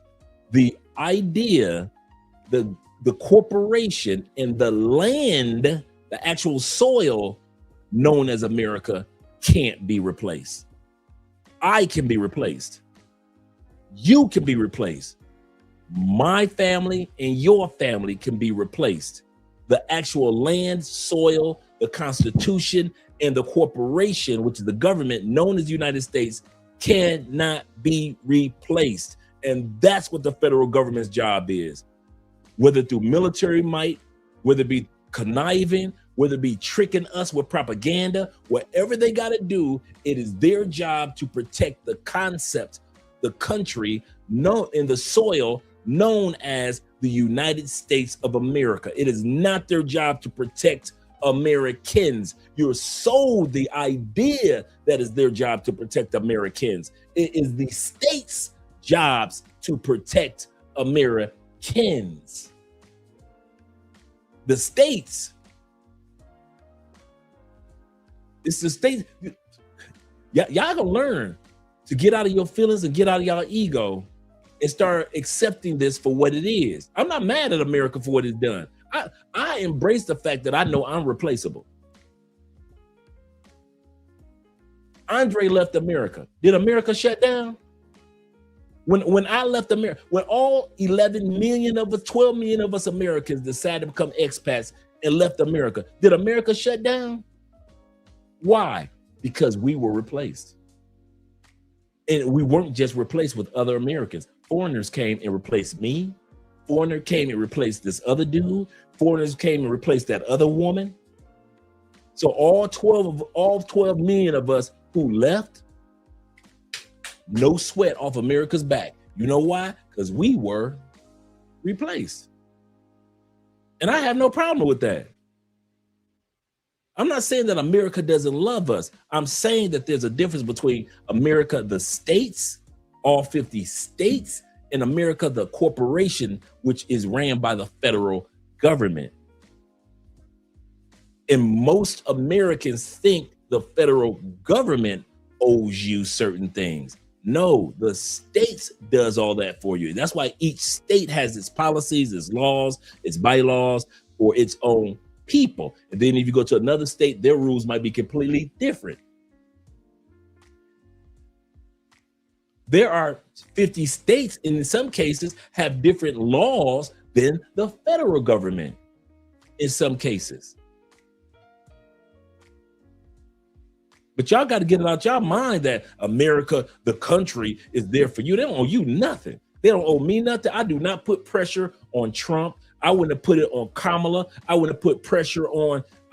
I'm not expecting them to do nothing on my behalf.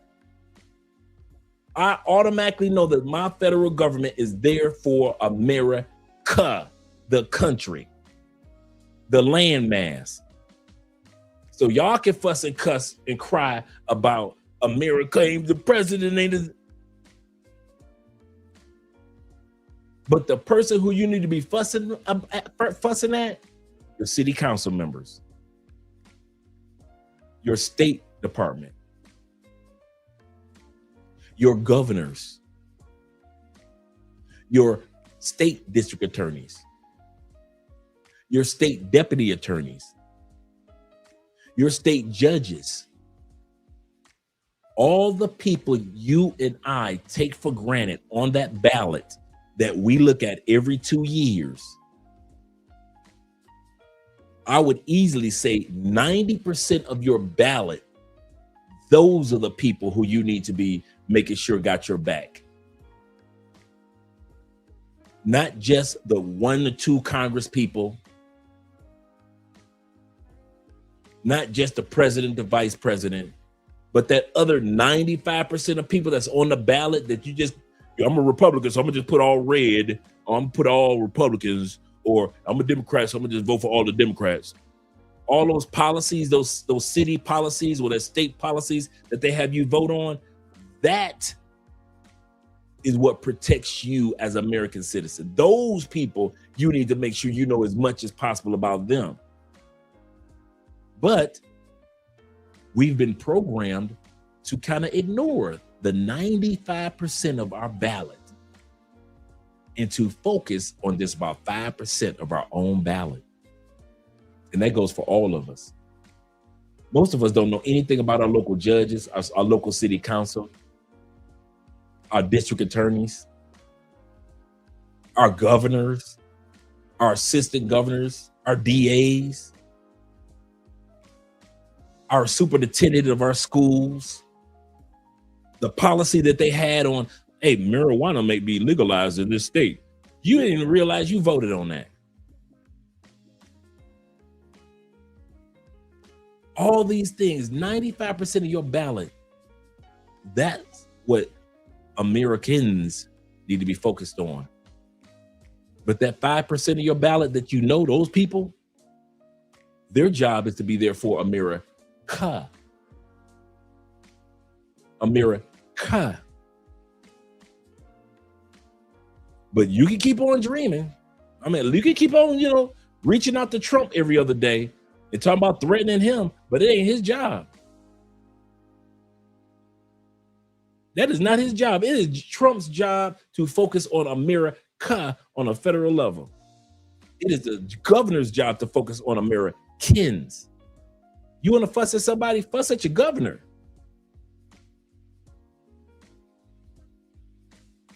My brother says this. He says, I went to the Army at 17, got out at 21, got all the benefits I needed now at 31 years old, just like T-Mac was saying. He said, best decision I ever made. Shout out to you, brother. Shout out to you. And Corporal is in the building. Corporal says this. He said, hello. At one of my side jobs, they replaced us 1.5 years ago with AI surveillance systems, CCTV, and drone type of robotics. Absolutely. They don't call off. You can run them 24 hours a day. You can replace the parts. You don't got to do job interviews. Think about it. What do you need human resources for if it's not that many humans to use as a resource? So human resources may go down from 5 people in your corporation or 10 people in your corporation that's in the human resource department. It may go down to 3 or 2. 2 people work a whole human resource department. Why? Because most of the resources are robotics. You'll have more people working in AI and making sure that the robotics work correctly than you'll have people that are doing manual jobs. Think about it. The janitor, he'll be replaced. The actual workers, they'll be replaced. And by the time it all happens, it'll be too late for y'all to fuss about it. Why? Because the military will be robotics and the police will be robotics. And as soon as you open up your mouth, they're going to send those robotic dogs after you. Y'all thought RoboCop was just a movie. Okay.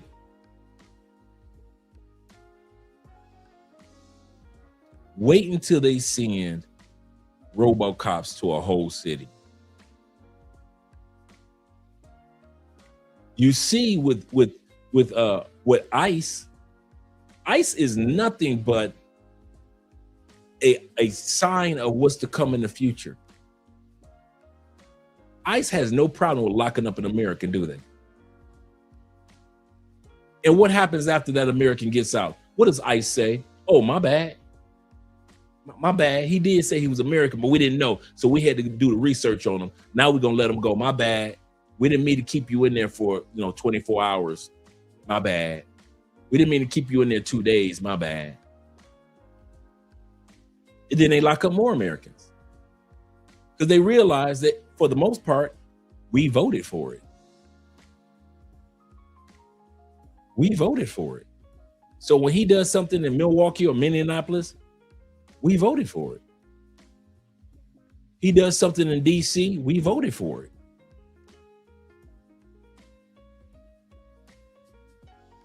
The other reason why I say when it comes to number, I think we were on number 4, number 5. No, that was number 3. Governments ran by corporations. Do realize this. And this is probably the worst, and this is probably one of my boldest predictions for the United States. This is one of the reasons why I said I'm gone. Trump has laid the foundation for every president to come in the future of America.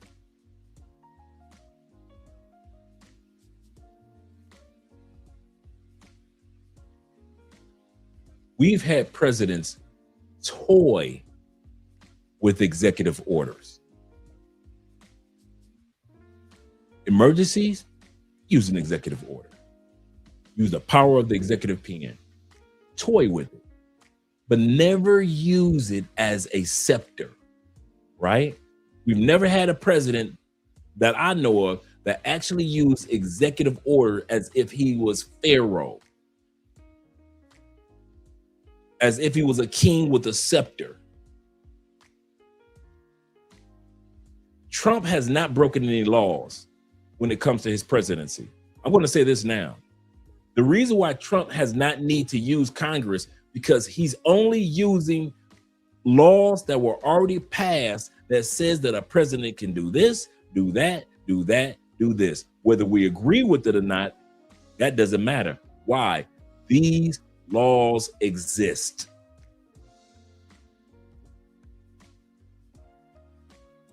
Give you a perfect example, a good example of a law. 21-year-old man right now, 21, I think he's like 23, in Switzerland.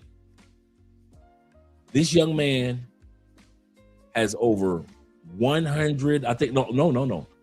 Over, I think it's 10,000 acres of land. 10,000 acres of land. I just watched it today.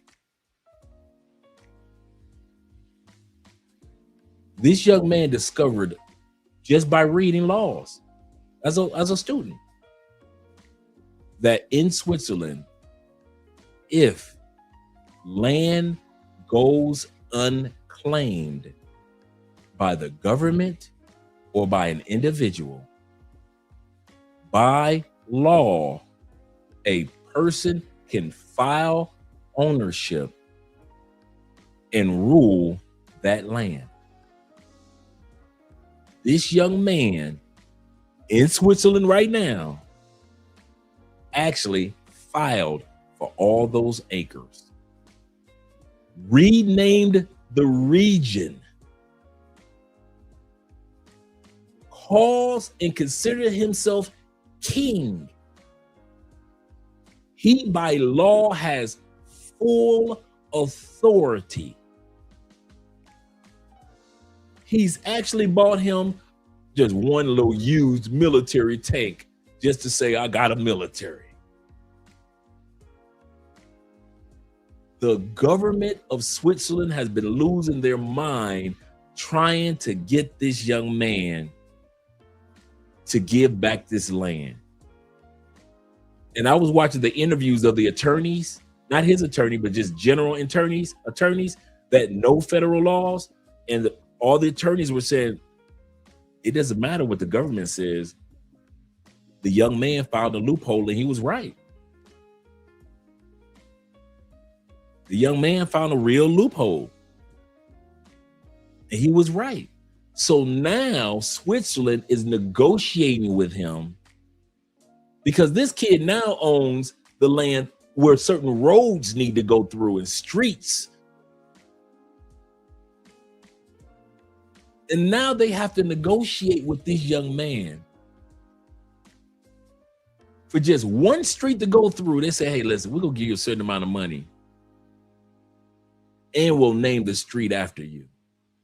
If you let us own this amount of acres here, we'll pay for that. And that street that we're going to be will have to go through your land, we'll name it after you. If you, and it's almost like Switzerland is begging, if you don't mind, sir. And you can look it up. I couldn't believe it, man. I was watching the Swiss news and everything. I'm like, what? He found a loophole. Same thing with Trump. We can cuss, fuss, and be pissed about Trump. But he's not breaking any laws. Not one law when it comes to presidency. He's using that executive pen as a scepter. And we never thought a president will do it. And I'm here to tell you, he's laid the foundation for every Democratic president and every Republican president, an independent president, if we ever have one. Shout out to Ross Perot back in the day for running. Any independent, and Bernie Sanders, any independent president that we'll have, they'll know how to use their pen as a scepter from now on.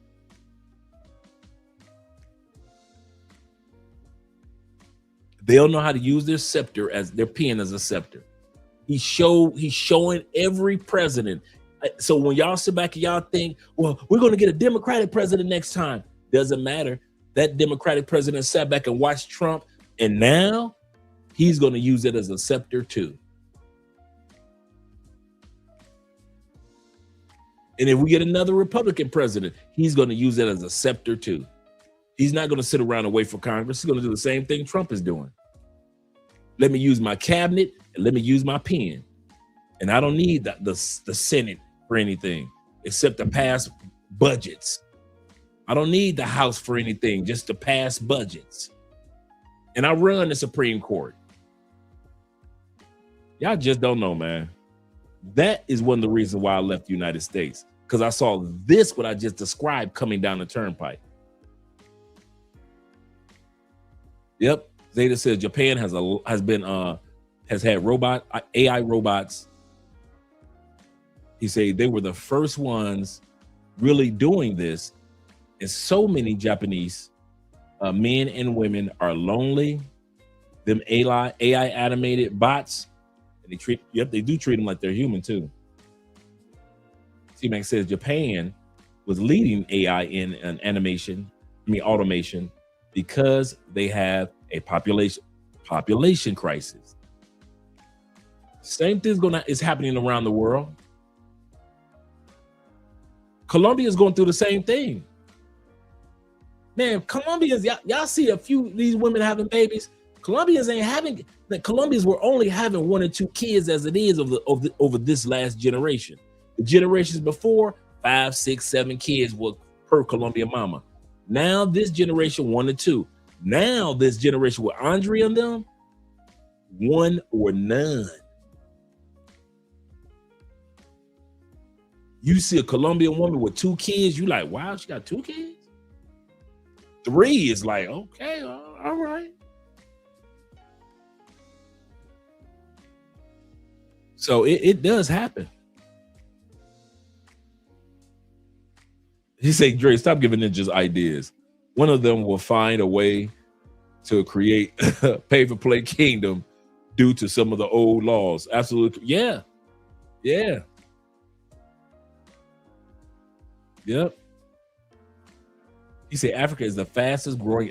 Yeah, absolutely correct. Fastest growing continent. It doesn't have a birth rate issue. Absolutely correct. I mean, they got some things that's coming down the turnpike in Africa, man. Ooh, they doing it. Shout out to Kang being in the building. He said, so when are you gents going to get a 2nd and 3rd passport?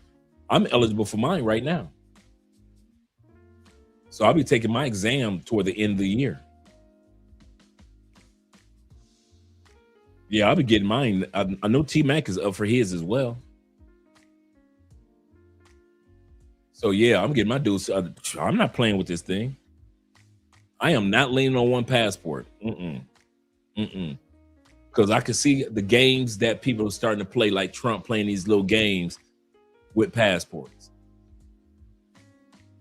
If you owe back child support, if they come up with that one, they're going to come up with something else.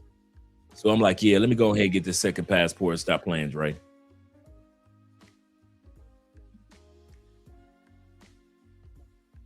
Okay, let's go to the next one. Like I said, we'll get to the videos in a second, and that's when I'm going to be really shutting up. Number 5, that you're not going to see the United States again. You can forget about that. You'll see it in bits and pieces, but you will not see it in masses again. A country that's family oriented. America has not been family oriented in years. Do you have families in America? Yes. Are we known as a family-centered country? No. People know America for opportunity. They know us for our military. We are not known because, you know what, go to America, because when you elderly, they gonna, American families are known to take care of the elderly and their family. We ain't known to take care of no elderly. America, we known for barely taking care of our kids. So we ain't known around the world for taking care of the elderly. Come on, guys, let's be real. Well, my grandmama, we ain't talking about your grandmama. We ain't talking about mine. We're talking about in general. We're talking about the new norm. Let's be honest with the new norm. America is still known for innovativeness, ingenuity, creativity, opportunity. Still known for that. Military. We're still known for that. Certain freedoms. We're still known for that. Family? Yeah, that ain't our forte. We ain't known for no marriages, staying together. We ain't known. Having kids, we ain't known for that no more. Taking care of our kids, as ratchet as our kids are, black and white and Asian, everybody in them streets. All y'all kids in the streets. When our parents used to say, y'all need to go outside and play, we went outside and played. You tell kids to go outside and play now, they may not make it home. And I'm not talking about some pedophile, some pervert messing with them. I'm talking about they may not make it home because when we was out there in them streets, just being kids, and we got in a fight, Andre got in a fight. Okay, Andre out in the fight, and guess what? We all playing football again 15 minutes later. We playing basketball together again 20 minutes later. So ain't nobody running home saying that somebody got deleted. Now, you let your son run out there. You don't know if he gonna be in a gang or he gonna come up acting strange. You don't know if he gonna be on some type of drug by the time he's 13. Or somebody to trick that boy into thinking that he LGBTQ and he needs surgery. You can't let your kids go out and play no more. including the pervs that's out there. We ain't known for community, family, unity. Man, I'll be looking at you, bruh. I'll be looking at us Americans that be like, yes, it's going to be 5 of us that we're going to buy a house on 20 acres of land and we're going to all have our area. It's going to be called Blacktown. And I'll be laughing my ass off. I say, you do know if y'all had a whole area and it's just number black people, it's still somebody will give birth to some ratchet ass child. If you had 20 acres of land, ain't nothing but white people, you still gonna end up with some hillbillies and some rednecks. That's just gonna happen. Somebody gonna give birth to a hillbilly. Somebody gonna give birth to a redneck. And that's gonna throw the whole plan off of white land. We are not known for community. We are no longer known for family, and it's never coming back. We are known for us for no more. I want you guys to never forget this again. America, when it comes to families, we are known for us for no more. For those that have never heard that term before, it means I only care about the people in these 4 walls, my family. Us for no more. It means my immediate family, that's it. I don't care about my neighbor. If he don't make it through the storms of life, too bad. I wave at him. I let him borrow some sugar. But as far as talking about community, Americans are us 4 walls, us for no more. Us for no more.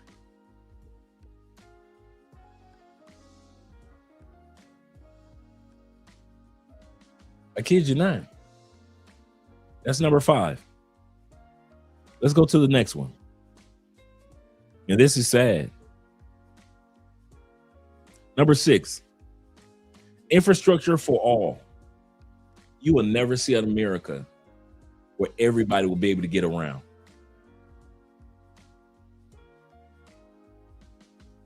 Let's be honest.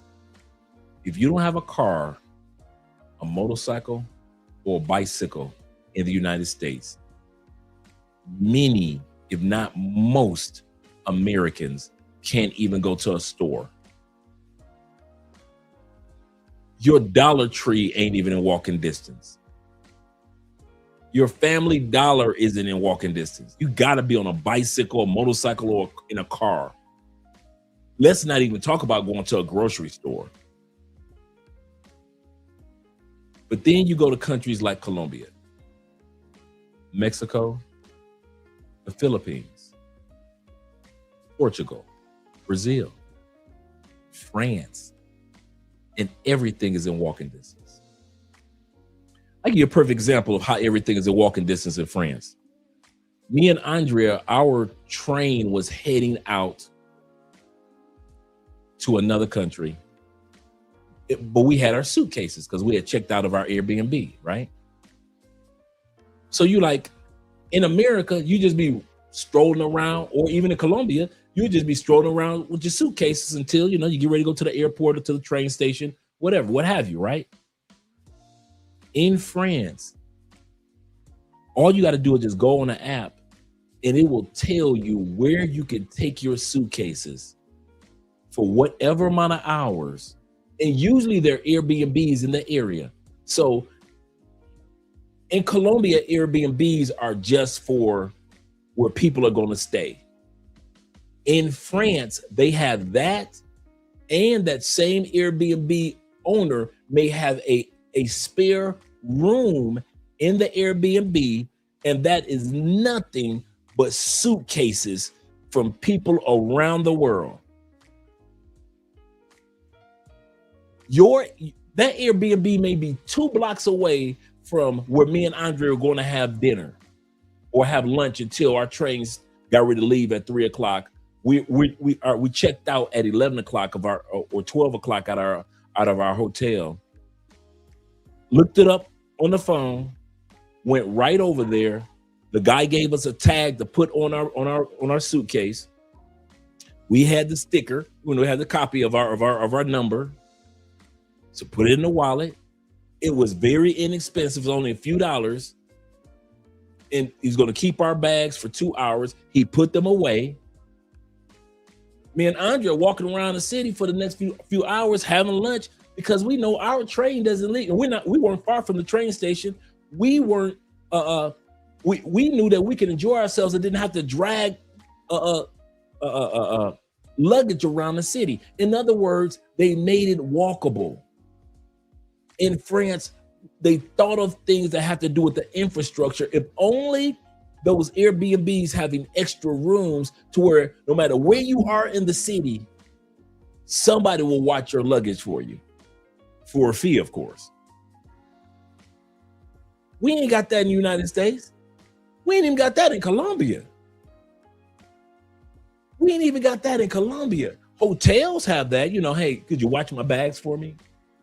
But an Airbnb that you're not even checked into, it just so happened to be in the neighborhood you were in, and you don't have to be a resident of that Airbnb. All you have to do is just roll up with your bags. Hey, how you doing? I'll leave my bags here for a few hours. What? That's extra money for them.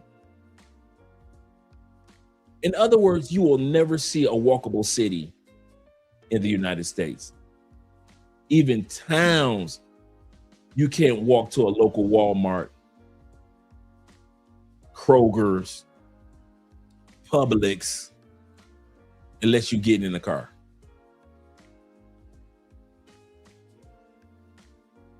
It just is what it is. Our infrastructure was never set up. Our highways, our freeways, our streets were never set up for walkability, for bike rideability. It's never set up like that. You gotta have a vehicle in the United States, or you're just gonna be walking. Ain't no walking to work in the United States. You ain't walking to work. In other countries, you can walk to work. In the United States, you are not walking your ass to work. You can forget about that one.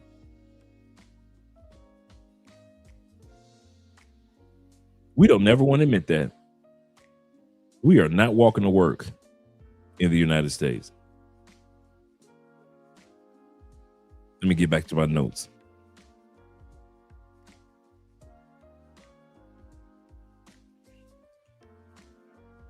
Let me scroll down a little bit.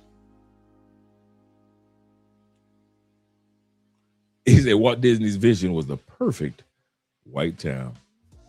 DJ says this, he said, yep, Americans don't care about others until they leave the States, which tells you a lot. Absolutely correct. While we were there, they didn't care nothing about us while we're in the States. Now that we've left the States, everybody got 2 cents to say. You notice that part? Now that we've left the States, everybody got something to say. Number 7, fair treatment of the elderly. You will never see that in the United States. I'm thinking about launching another Social Security and finance channel. We did it for 3 years. And it would have made you how bad America as a mass treats the elderly.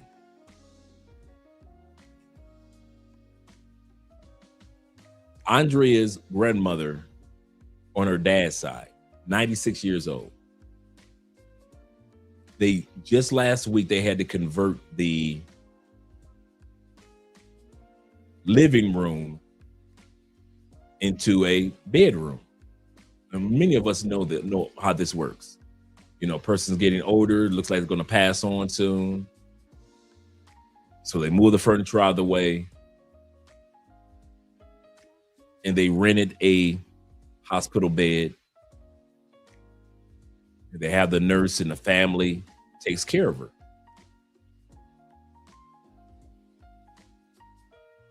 We've got families in the United States that do that. Not most of us. 70% of all nursing home residents are women. As much as we say we love our mama, we will stick our mama in a nursing home in the United States in a New York minute. I'll say that one again, and you can look that one up. 70% of nursing home residents in the United States are women. And as much as we say we love our mama and our grandmama and our TT, we will stick mom, grandma, and our aunties in a nursing home in a New York minute. That's why I don't go for that. When Americans say, I love mama, you tell me nothing about mama. I listen to us. I watch us. We ready to fight somebody about our mama. I go to jail about my mama. As soon as your mama get old, Americans, we stick a mom in that nursing home. We sticking her in that prison. We sticking her right now. Dude, I worked in a nursing home. That was my first job when I got done 10 years of incarceration. You know, if anybody knows and recognizes a prison, it's a dude that was in prison for 10 years, right? Nursing homes are nothing but prisons without bars. They're just prisons with regular doors. They got the same color scheme. They eat on certain days. In certain hours. Meds are given to them in intervals, and medication is given to them to control them. Just like in prison, they were giving out medication to unruly. See, they don't never tell you this in the movies. In prison, anybody ever been to jail? If you that see in the movies, they try to make it seem like, or doing the documentaries, they try to make it seem like the dude that's fighting all the time. Yeah, he the tough dude. Oh, he the tough dude. He running things. In real jail, you keep causing trouble.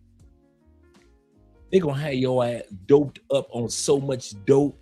You're gonna be leaning for the next 5 years. You're gonna be doped the heck out. And I've seen it. Them dudes be in that pill line, and Jay Fleming, he worked in that industry of incarceration in prisons. They will have your butt doped up so much, man, in that pill line. By the time you get out, you a doped up junkie. But when you first went in, you was a troublemaker. You was fighting guards and fighting it. Boy, go ahead. Keep on playing. Thank you, Jay. Keep on playing. They will have you doped up, man, so bad. They'll never talk about that on the documentaries. When they document and they're interviewing prisoners. Yeah, I had to whoop 2 dudes. Yeah, I had to rape these dudes. I was raping dudes. Yeah, they'll tell you all that, right? In the movies and documentaries, but I have never, ever seen in any documentary or any movie. Have you ever noticed this, Jay Fleming? They have never shown the peel line. They've never shown the line of those guys that get lined up twice a day to get that dope and had them dudes like walking zombies. The whole bit. The whole time them dudes in jail from being troublemakers, they like, okay, no, we ain't got to put you in a hole no more. Don't worry about that. Yeah, go to the peel line. Get that dude so strung out on them pills, and them dudes be gone. But they don't tell that part. They don't tell that part. He said up in there looking like Mac from Who Flew Over the Cuckoo's, one of my favorite movies. Jack Nicholson's One Who Flew Over. Yep, just like that. That peel line in the movie, The One Who Flew Over the Cuckoo's Nest, is literally how most prisons do. You are 100% correct. And like I said, them dudes be in that pill line like two, 3 times a day, man. You just be looking at them dudes. And all of them was some beasts when they first came in. And then you got some dudes that be in the pill line because they just can't take prison. Like they get on suicide watch, put them dudes in the rubber room. Them dudes go see counselors, and the counselor be like, just give him some medication to keep him calm while he do these 5 years. And so the dude might not have been a troublemaker, but he mentally just can't take the time, and he might do something to himself. They'll put him on pills. And the next thing you know, he's zombied until he get out. Man, I'm telling y'all. He said, my older sister had my mom sent to a nursing home after a stroke. She had the authority to do it. He said, I was the only one to bring her home before she sadly passed away a few years later. Shout out to you, Zay. Shout out to you, brother. And I'll tell you why I said that. I didn't just say that just because of your mom. I've told this story before we go to the next one. When I was working in a nursing home, I would go in on one of my days because I was the guy that delivered. I was just getting out of prison, so my job was just to deliver the food to each floor. And then once everybody get done, collect the trays, them same trays and plates that they had in prison, collect the trays and take them back to the kitchen. So that was my job. My job was really easy. I go to each department, deliver the food. Once they're done, I come back like 15, 20 minutes, an hour later. I gather all the the plates and the trays, and I take it back downstairs for the kitchen dudes to clean it. That was my job, right? And I would work on Saturdays. Some of you guys have heard me tell this story. I'm gonna come to your comment, Jay. Some of you guys have heard me tell this story. I remember one Saturday I went into the nursing home I was working in, and I used to notice like every Saturday, like a bunch of older people just standing in the doorway. So I'm thinking, because I've seen them do this before, this was like a field trip. Like they would take them they do this in Colombia too. They take them to a park, or they'll take them to the mall early in the morning. They'll fill up the van, take them to the mall, or they may rent out a bowling alley, let the older people just have fun bowling with the rails up, or whatever it may be. They're just doing a field trip just to get them away from the nursing facility. So I'm thinking every Saturday, this is what they're doing. Because I'm seeing men, women, everybody dressed up and they're ready to go, right? And until one Saturday I went in and I knew the young lady that worked at the front desk. I said, hey, where are they going today? What's the field trip for today? And she said to me, Andre, what are you talking about, field trip? I say, everybody's waiting for the field trip. I say, don't they go out on the field trip every Saturday? I say, every Saturday I come here, everybody's standing out front and in the lobby waiting on the field trip. She said, Andre, come here for a second. She wanted me to get away from where everybody was standing. I said, what's up? She said, that's not a field trip. I said, what are you talking about? I say, every Saturday since I've been here, the people are in the hallways and in the front lobby. They're dressed up like they get ready to go. She said, yeah. She said, these people have been coming to the front lobby on visitation. Older people have been coming and waiting in the front lobby for visitations for years, every Saturday, hoping a family member will come to visit them or to get them. Their son said, and remember what I mentioned, 70% of all nursing home residents are women. So most of the people waiting in the lobby were women, all races. So, and their son or their daughter told them, mom or grandma or a TT, I will be back. And every Saturday, these people think their son or their daughter is either going to come visit them or finally come get them. And every Saturday, I walk past those people. Every Saturday.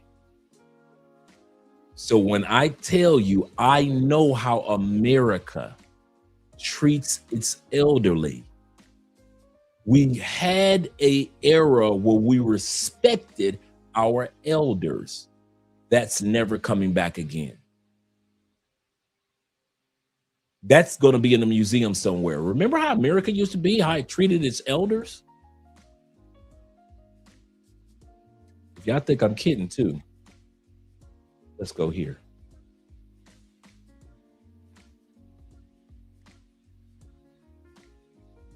Give me a second.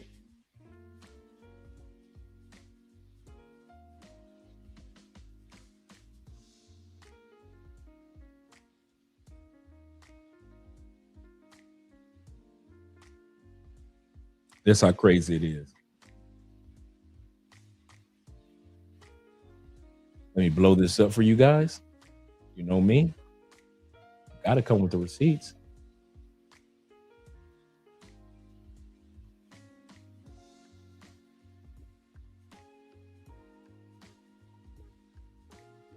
Let's go here.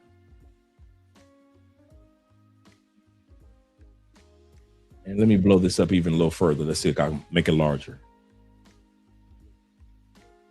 Okay. Let's see if you guys can see that. Okay. Yes, this is accurate. Women make up approximately 70 to 75% of nursing home residents. Let's look at some of the reasons. First reason, longevity of lifespan. Women live longer than men. Widowhood and living alone. A lot of these women that are bragging about, I'm not having no kids, I don't need no man. Well, they don't realize they're going to get older. They're going to be living alone. And so they're going to end up in nursing homes. Chronic health conditions. Women often live longer with chronic conditions and disabilities that necessitate nursing homes. To where men don't have as many chronic illnesses as women, or men pass on before most women. Women have these chronic illnesses, such as Andrea's grandmother fell down, cracked her hip. She's too old at 96 to survive the surgery. So the doctor said you either can take the surgery or she'll be in her bed for the rest of her life. And at 96, the family said, well, we're going to take care of her at home. Well, just imagine the ladies, the lovely ladies of the community in the United States who say, I don't need a man, falling down and cracking their rib. And they don't have anybody, or cracking their leg or whatever it may be. And they have nobody to take care of them back home. They go into nursing homes. They go into nursing homes. That's why when they ask men, do we need women? Yes. Women, do y'all need men? We don't need no man. Okay. It's easy to say that when you're 31, 32, 27, 28. I want to hear you say that at 67, 71, we don't need no man. 73 years old, I want to hear you say we don't need no man.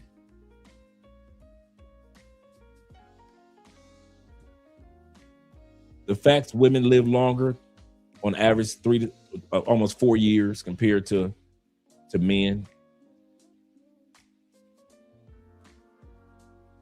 And women are 60% more likely than men to need help with daily living activities, eating, bathing, and dressing at 75. Say this again. At the age of 75, a man is 75 and a woman is 75. A man is 75 years old and a woman is 75 years old. A woman is 60% more likely to need help with basic daily activities like eating, bathing, and dressing.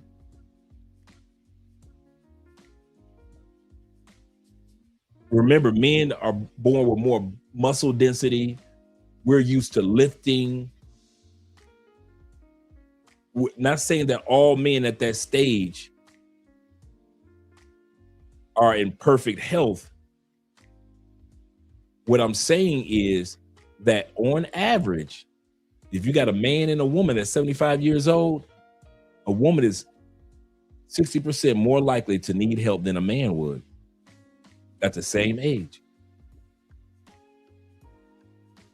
And all this stems all the way back to what I was saying. For you guys that didn't know,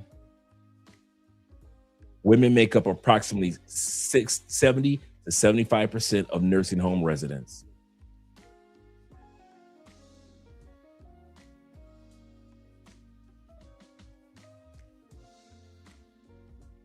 Shout out to all you guys.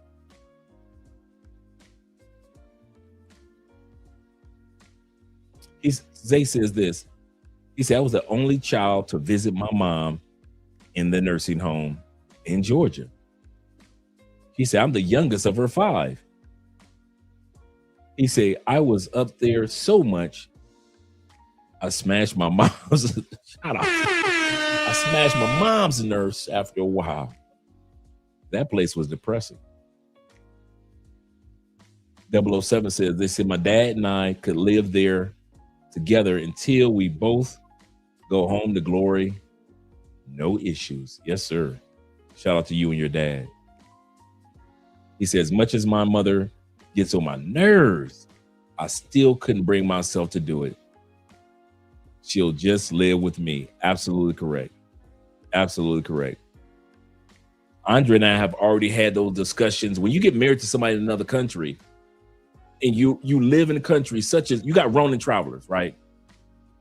He lives in a family-oriented country, family-centered country. I live in Colombia, family-centered country. Some of you guys are living in Brazil. If you plan on being, I'm serious.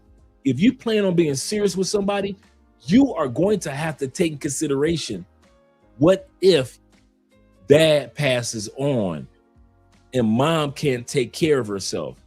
Mom might be moving in with you. Or if mom passes on and dad can't take, you got to be able to have those type of conversations, because we're all getting older.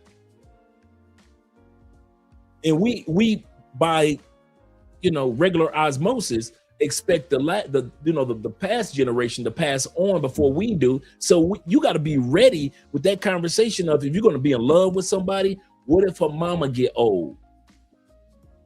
What if her daddy get old?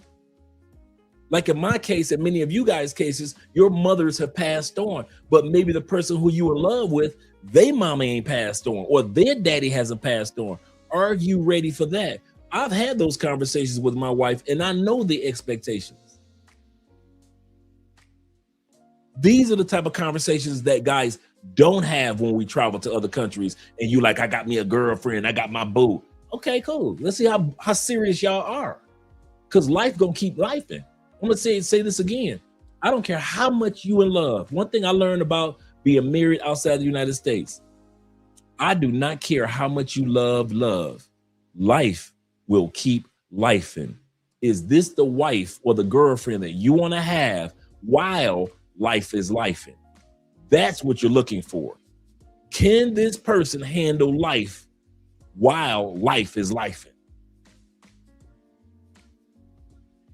Don't ever think life is going to stop lifing because you in love. I got to be this bad Brazilian. And life going to keep lifing. Bro, I got this Japanese chick, man. We've been together for 3 years. Don't matter. Life still gonna keep lifing. So unless you're ready to have those grown men conversations, it won't matter, because life gonna keep lifing. I'm giving y'all a straight up tip, man.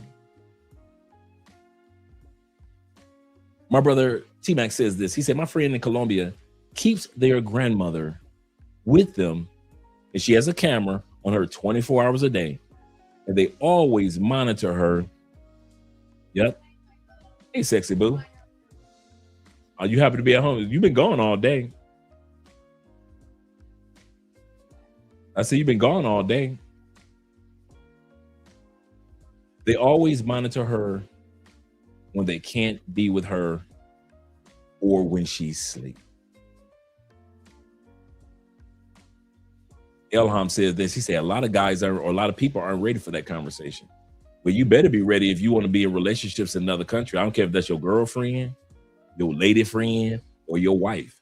These conversations, when you are dealing with people in family-oriented countries.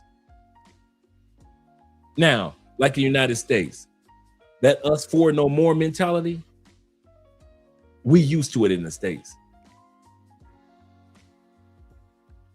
I give you a perfect example. Andrea just looks at us Americans with a questionable glance because we don't talk to our families every day. And I know a lot of people down here that are like that. Like, y'all don't talk to y'all family every day. Like, no, we don't talk to our families every day. Like, you don't call your aunties, your grandma and them, your sister and them every day. Y'all don't call y'all people every day. That's crazy. I don't see how y'all do it. But as Americans, you know, you may call your sister like, okay, once a week, twice a week, every other month. They living their lives. Ain't nobody dead. Ain't nobody called me. Ain't nobody dead. They must be good. That's how we think as Americans, right? Now, there are some of us that call our family members all the time, but for the most part, not everybody. But in these family-oriented countries, they talk to their family all the time. They see their family all the time. You got to get used to that.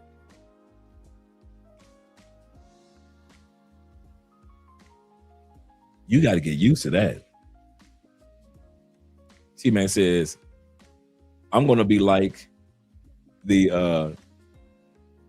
hatecracy on Boondocks. He said they will kick me out of the retirement home. Oh, I know. I know exactly who you're talking about. On Boondocks, yeah. He said, funny episode with Stink Meter. Yes, sir. Yes, sir. I know exactly who you're talking about. Good call, T-Mac. Yes, sir. Good call. Yes, he is. Good man, Mr. 007. Let's continue on. Let's continue on.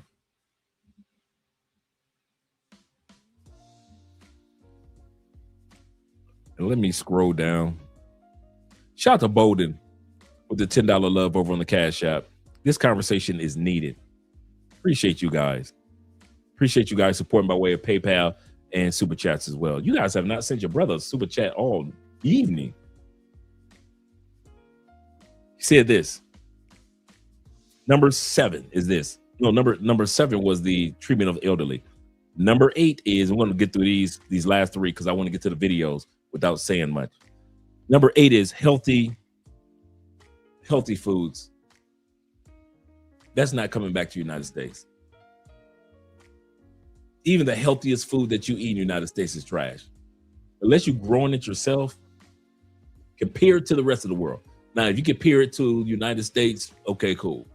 Like this state's food is better than that state's food. I'm with you on that. But when you start comparing the United States healthy foods and regular foods to just the average country, United States is way behind. Every time I turn around, they got a new food. They got food for y'all that they feeding y'all that's made out of what's the computerized, where they make it out of the computer? What's it called? What's the term called? The meat when they make it out of computers now. They've got that one. They've got the they've got bananas that you can't bend. Look like they're made of rubber. They've got the rubber looking watermelons, GMOs. Yeah, the 3D printing, because that's what I want to buy. I want to buy myself a 3D printer. The 3D printers. And I kid you not, you be looking like, what? The closer you will get to standards on the side of the road. On the side of the road. Yep, that. Because they naturally grow it. That's why I used to always go to a farmer's market. I kid you not, because I knew that they grew it themselves. I would go to the farmer's market. He said they just came out with a new Sprite soda. And they just make it ish up. How you gonna go with a new Sprite? Yeah, the printed meat, the 3D printed meat. Yep. I'd be looking at the back of recipes here in Colombia, completely different than the States. The Beyond Meat. And they be charging y'all crazy prices. And you think that in your lifetime it will turn back around, prices will go back down, or meats or foods will be healthier. It's getting worse and worse. Bruh, do you know, every time I go back to the United States for the Black Manage for Conclave, do you know what the hardest part of the conclave is? Being back in America, there's one thing that's harder for me than even being back in America. Finding something to eat. It is so hard for me to find something that's organically healthy to eat. Because first of all, I ain't like a El Guapo. I'm not. I go to the conclave, but I'm not renting a vehicle. Usually, I just take an Uber wherever I'm going. And usually, I'm there. I'm speaking, and I'm hanging out with you guys. So I don't have time to find out if we're in Miami, where's the fruit market or the farmers market. I don't have time for it. So I'm eating just regular American food. We're all hanging out in the restaurants. So I'm eating whatever I can find best on the menu. And it's trash. I'm gonna tell you something. Every time I go back to the United States, I'll be like, F it, it is what it is. When it comes to eating, I say I'm not gonna stress about it. I'll just eat what I got, what I see, and then when I get back to Colombia, I'll just go ahead and detox, and that's what I do every time. I don't even just mentally just get frustrated or upset. I'd be like, you know what?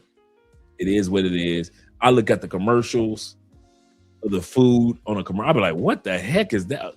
A triple cheese with the cheese melted on top of the cheese, and the burger is dipped in cheese. And I love cheese, but not like that.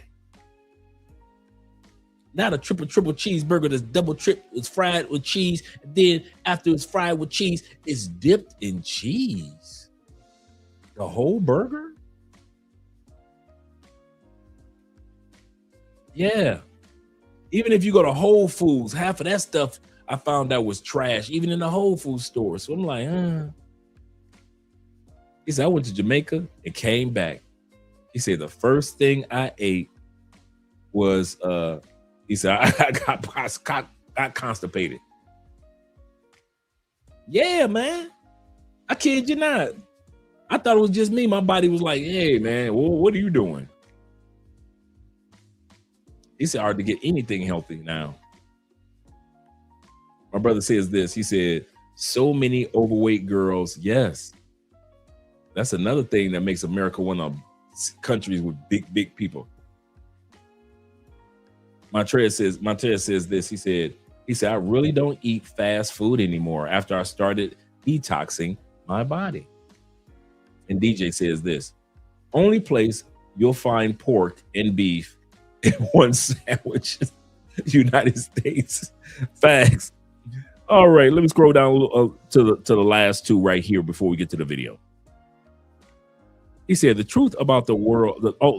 That's what it is. Number 9 is the truth about the world. You are never going to hear the truth about the world in the United States. Forget it. Don't even try to look for it. You got to literally do your own homework. The news is not going to tell you the truth about the world. Social media is not going to tell you the truth about the world. They're always going to sell you as if every country is in dire straits but ours. Every country got high food prices, but ours. Every country's got, remember how many years those of us who had never been to China or Japan, but especially China, thought, because even Russia, I'll put Russia in this too.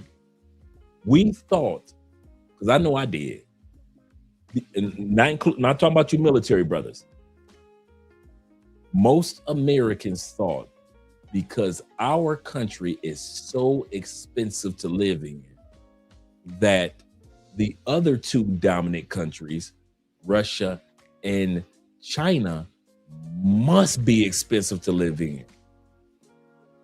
So we were sold the idea that, hey, our competing countries is just as expensive to live in Russia as it is to live in America. It's just as expensive to live in China as it is to live in America. And now with social media, we have discovered that we are the only ones that's ultra expensive among the big three countries. The only ones. The only ones. You got China, their home ownership is in the 90 percentile. What? So rich people got a crib, corporate people got a crib, even broke people got a crib to live in? I wish we could say that about our country. 'Tis of thee, sweet land of liberty. But we can't. Number 9 is you will not hear the truth about other countries. And number 10 is the pride of being an American. That's gone.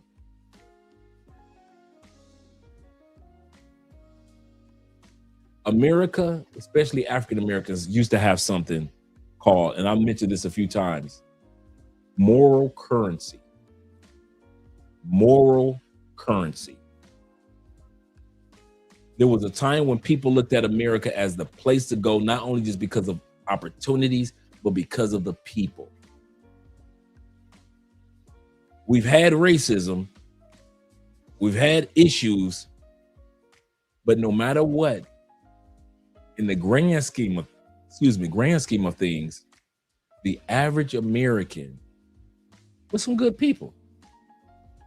There was even a term called the good American. Nobody gossiped about us. Other countries didn't laugh and mock us. Americans, including blacks, were married at a 70 to 80% clip. Blacks owned businesses in black communities. White owns whites in white communities.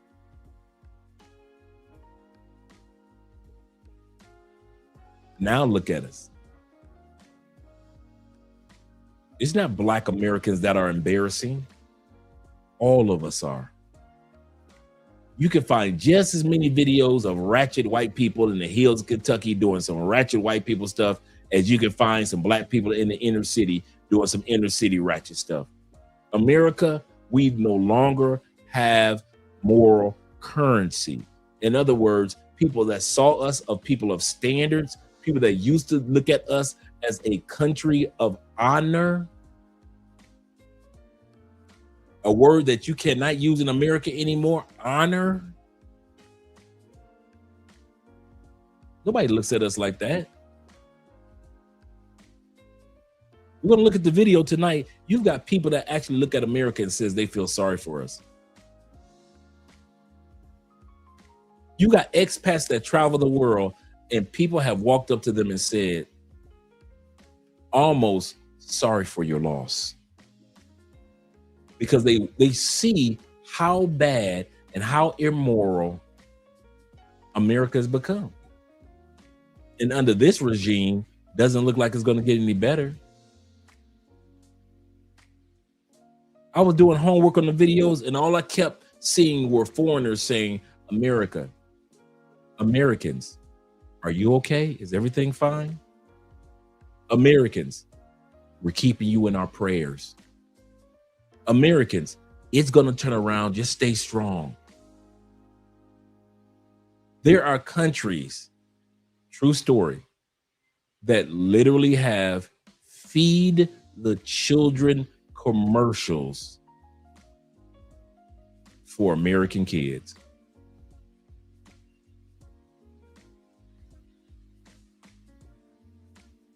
Feed the hungry commercials. For the price of a cup of coffee, you can feed Timmy and his mama in Philadelphia for 2 days. Please feed the children in America.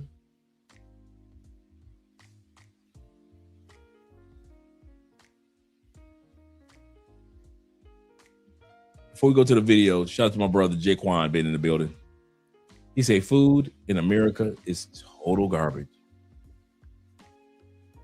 He said, yeah, foreigners see what was happening. He said, and it's why they ain't coming over here in bunches. Absolutely correct. And DJ says this. He said, America is now the kid who pretended that who pretends to his friends like he isn't on food stamps.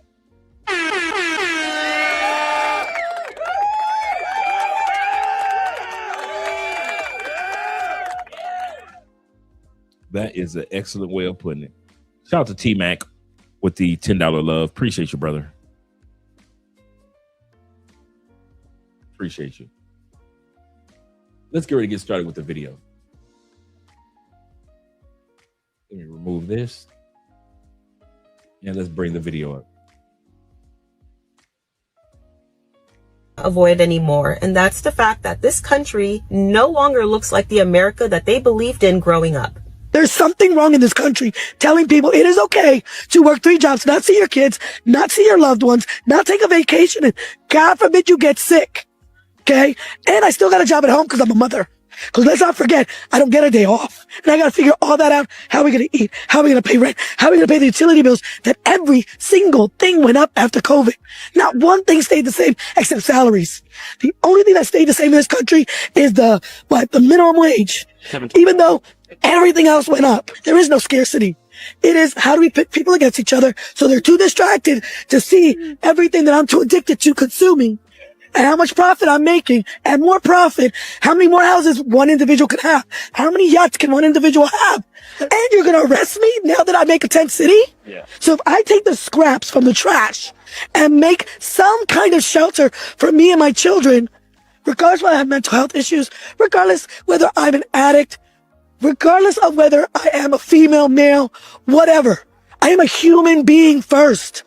With what conscience are you criminalizing poverty? I lived in a third world country this last year. It was so dangerous, it was so scary. Oh my God, I woke up every single day being like, oh my God. Bucket showers, living off the land, understanding where my food's coming from, understanding the way of life. No, babes. America is a third world country. America is a third world country. I've been back for 3 months.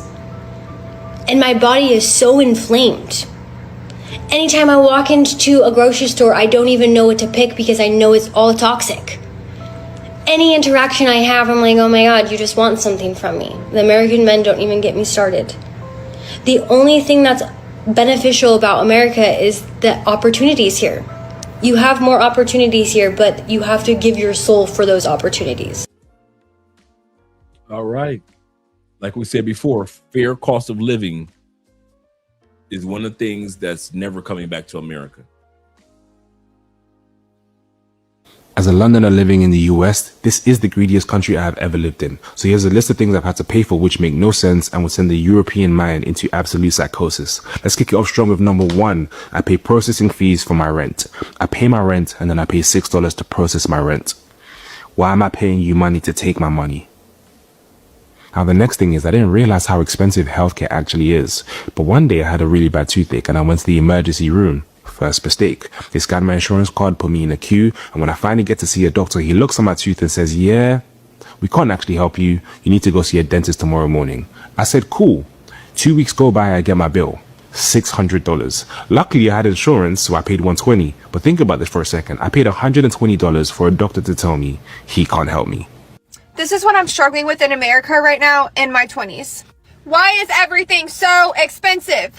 Why am I making more money waitressing than I would make using my college degree? I barely have a life. I have 2 days off and I work Wednesday to Sunday, doubling just to pay my bills. At 22 years old, all of my bills are in my name. I have no help. How are y'all affording housing? In Myrtle Beach, a 1-bedroom apartment is $1,500. How are y'all getting insurance, going to the doctor, getting medicine? And then some of us are trying to be TikTok influencers. Who knows where that's going to get me? Me and my boyfriend are saving, but we barely see each other during the week, and it feels like we're working our off for nothing. Do we need to move somewhere for a better job opportunity that we don't know about? Do any of y'all really know what you want to do with your life right now? It is so scary being in America right now. What am I doing wrong? I work every day and I'm still broke. Like, I have a decent job, I make some decent money, but I live out here in Cali. Like, bro, as soon as I get paid, I have all these bills stacked up, bro, that shit wipes me clean. Like, fuck, I got no money left over. Making $100,000 a year doesn't get you anywhere nowadays. Hi guys, I'm really stressed today. I just went to the grocery store, bought 10 items, and it was $80 freaking already. I literally have $10 left on my account. So a little backstory. I got laid off from my job a month ago. And I've been applying for jobs months before I got laid off. Sent out hundreds of resumes already. Applied to hundreds of jobs on the internet, remote and on-site. Tailored my resume to every position that I applied using ChatGPT. Went to only a few interviews and still nothing. All right, guys, we're just coming from the grocery store and we're tackling the topic, is Colombia still a country where you can go to get a bang for your buck? Of course, you guys know, once again, as I always say, we're in Cali, Colombia, me and Andrea. And Cali, Colombia is about 40% less expensive than Medellin, Cartagena, or even Bogota. So when you are doing price comparisons, you may want to look that up regarding if you want to move your family or if you want to even move yourself to Colombia, what areas work best for you. Now, remember, Cali is the 3rd largest city in the country, but we're not here for that. We're talking about a food haul. How much did we spend on all these groceries? We're going to look at the groceries, and at the end of the video, I'm going to tell you how much we paid for these groceries right here. So we got 24 packs of eggs sitting right here. And once again, now let's take a look right here. We got cereal, Andrea's favorite cereal, Choco Krispies. A lot of times you can get cereals in a bag, but you can also get the same cereals in a box as well. Most Colombians do not buy too many American brands. They like to stick with their own brand. So this is Andrea's cereal. We have a bag of limes. You can also get lemons here in Colombia, so we also have that. You know, I love my pepper seasoning, so we got seasonings. We've got teriyaki sauce, so when we're making stir fry. We were able to get 2 cans of tuna. So we got 2 cans of tuna. Let me move this pineapple design out of the way. We're able to get a bag of rice, because I usually eat brown rice, but Andrea likes the white rice, so we got a small one for her, but we got the brown rice in the kitchen for me. We were able to get the vegan vegetarian cheese that I really love here. It's really good, tastes like Americans-ish, but it's very healthy. It's actually so vegan, it doesn't even have any milk in it. It's really, really good cheese, so I really like this one. Also, I was able to get half a cabbage. The reason, because I am doing a cabbage recipe this week, a really nice cabbage recipe I might introduce some of you guys to. Right here, we got some pepper seasoning. We also got some all-purpose seasoning, some garlic powder, in other words, garlic powder seasoning. We also got some plantains. You know your boy loves his fried plantains, so we're gonna put that right there. That's just one of the bags. Once again, at the end of this haul, I'm gonna let you guys know how much we spent in all for all of this that we acquired here in Cali, Colombia in 2026. So let's go to the second bag. And the second bag of food, we got the tortilla shells, because we really don't eat bread that much here. We might do bread melts or tuna melts or grilled cheese every once in a while, but we usually like to eat a lot healthier with the tortilla shells. So we have that. We also have a powdered milk, because Andrea uses this in coffee. So instead of just using creamer, she uses a very healthy powdered milk. Also, I like to make my fruit salads, but I like to blend them as well. So I'll put cashews in there. I'll put the raisins in there. So we have 1 cashew bag, 2 bags of raisins.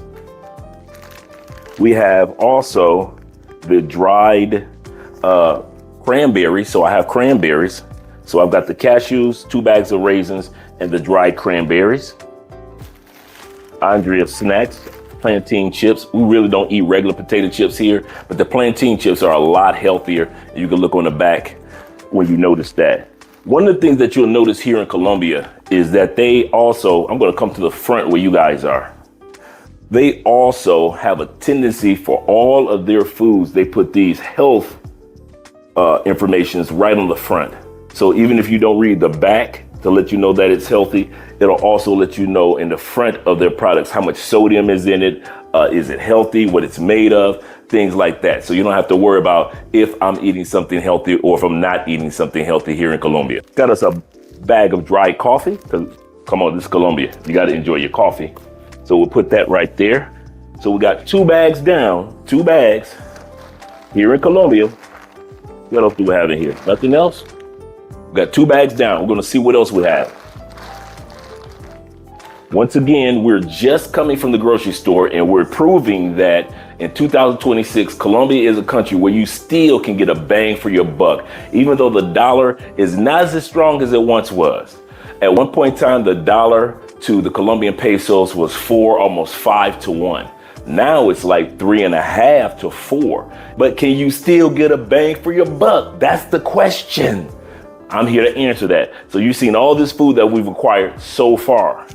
Also, we were able to get all these bananas right here. Got all this. And we got the tomatoes, the small tomatoes. We also have the large tomatoes as well. We've also was able to get with the tomatoes, we were also able to get the strawberries. So I'll put the strawberries right here. We've got humongous pineapples, humongous. Always get one that's ready. We can put in the refrigerator and chop it up tonight and enjoy the pineapple. Usually that's what we snack on in our house is fruit, not unhealthy chips or any other products that we normally eat as snacks in the States. It's kind of crazy. Snacks are more expensive. Chips, candy bars, those things that you would normally eat are more expensive to have in Colombia, but to have healthy fruits and healthy vegetables and other products are very, very inexpensive compared to the United States. You can get snacks for next to nothing, but when it comes to eating something healthy, you're going to pay the piper in the States. And that's another reason a lot of people leave. So always get one for us when we are about to eat that one tonight. That's why I make sure it's all yellow and it's all fresh, and you can check the bottom. When you want to check your pineapple, you want to check and see if it's dry. The drier it is at the bottom, that means that it was freshly cut. The moister it is, that means that the sugar is starting to run down inside the pineapple. That means that if it's yellower or oranger, or if it is starting to get moist at the bottom, that means it's time to eat that pineapple. Then we'll get one that's a little bit more greener. Now this one is ready in a few days. So we know that we can just take this one, just put it on the shelf. It is still dry at the bottom. That means that all the sugar inside hasn't run to the bottom of it, meaning that it's not ready to eat. In other words, give it a few more days, but this one is ready for tonight. So we've got 2 pineapples, and we've got a huge container of blueberries. So we didn't get a small container of blueberries. We got a huge container of blueberries and a huge container of the mini or small tomatoes as well. So I put this right here. And We got the string beans. Gotta have some beans. String peas or string peas. Have that right there. Got an avocado. Gotta have your fresh avocado. And like I said, we have the larger tomatoes. So in all, 24 packs of eggs, strawberries, 2 bags of the raisins, as well as the other bags of peanuts and cashews, Andrea's cereal, along with the seasonings that we got, along with the coffee, the plantains, along with the rice, the tuna, the vegan cheese, as well as the tomatoes, the small as well as the larger tomatoes, the peas, or string beans, in other words, the avocado, all of these fresh bananas, the blueberries, the dried, like I said, instead of using creamer, we use dried, the Colombian dried milk, Andrea's bag of plantain snacks, tortillas right here, as well as half of a huge cantaloupe, as well as. I didn't mean to say cantaloupe. I meant to say cabbage. That was a huge cabbage. Don't forget, we got the limes. We got the bag of rice right here. Hope I didn't forget anything else, including the pineapples and the strawberries. All right, guys, let me know how much I spent. All you guys, I saw some guys say $60. 007 says 60. Let me know what you guys say that I spent. How much did I spend here in Colombia? I'll wait to see what you guys have to say. Let me know how much you guys think that I spent in Colombia. Mom Spaghetti said 40. Ella said 100. 45. 45. 30. Good guesses, guys. 50. Depending on the supermarket, this is true. All right, we doing the prices right for real. 48.66, 65. We doing the prices right for real. All right, $1. That's stupid. All right, let's see how much I spent.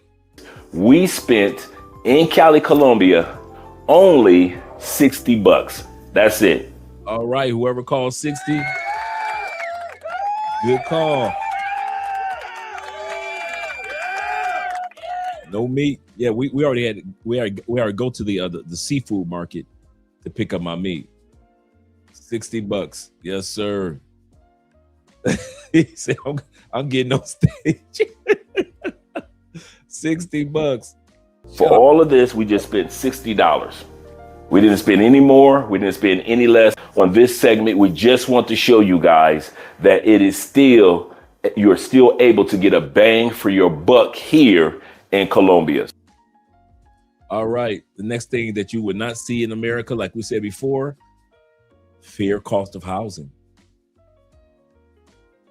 New CNN polling data shows Americans aren't just worrying about the economy, they're actively starting to adapt to it. The headline, 55% of Americans view the economy and cost of living as the single most important issue facing voters today. That's up 13% since just this January. And now we're seeing that stress come to life in how and where Americans choose to spend their money.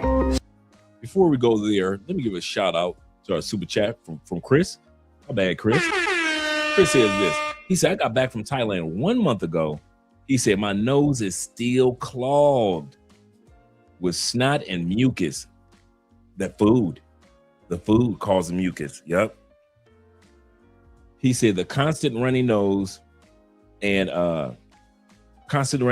started when I landed in the U.S.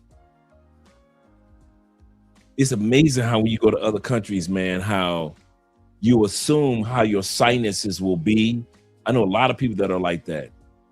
You assume that your sinuses will be just like they are in the States. Then when you go to another country, your sinuses get better, Some of you guys that got hay fever, you don't go through all them the sneezing attacks and sinus issues when you're in another country. And as soon as you get back to the United States, all of a sudden the symptoms start showing themselves again. So I feel where you're coming from, brother. I feel exactly where you're coming from. Thank you again for the $10 love. 61% have changed how they buy groceries. Nearly a third have skipped a medical treatment or taken on credit card debt just to cover the basics. In other words, this isn't just a vibe, it's a survival strategy. And then there's the housing trap. 86% of non-homeowners say they want to buy, but can't currently afford to. Even more striking, nearly 60% of homeowners said if they were buying at today's prices and rates, they'd likely be priced out of their own neighborhood. Okay, where can you get a $2,500 for rent studio apartment in 2026? Let's take a look. Unavailable or extreme rate, Florida, New York. I can't see the green area. The high cost overpriced states will be the orange, and the rising and getting expensive states will be the yellow.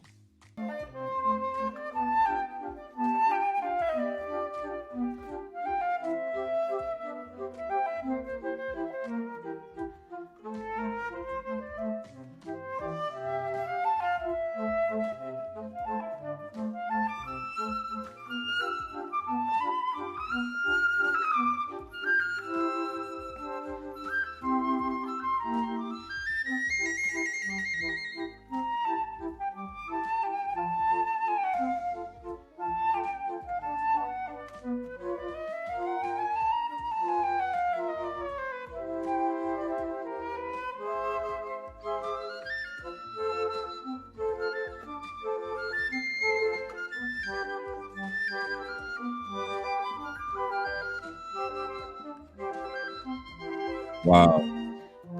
Just for a studio apartment.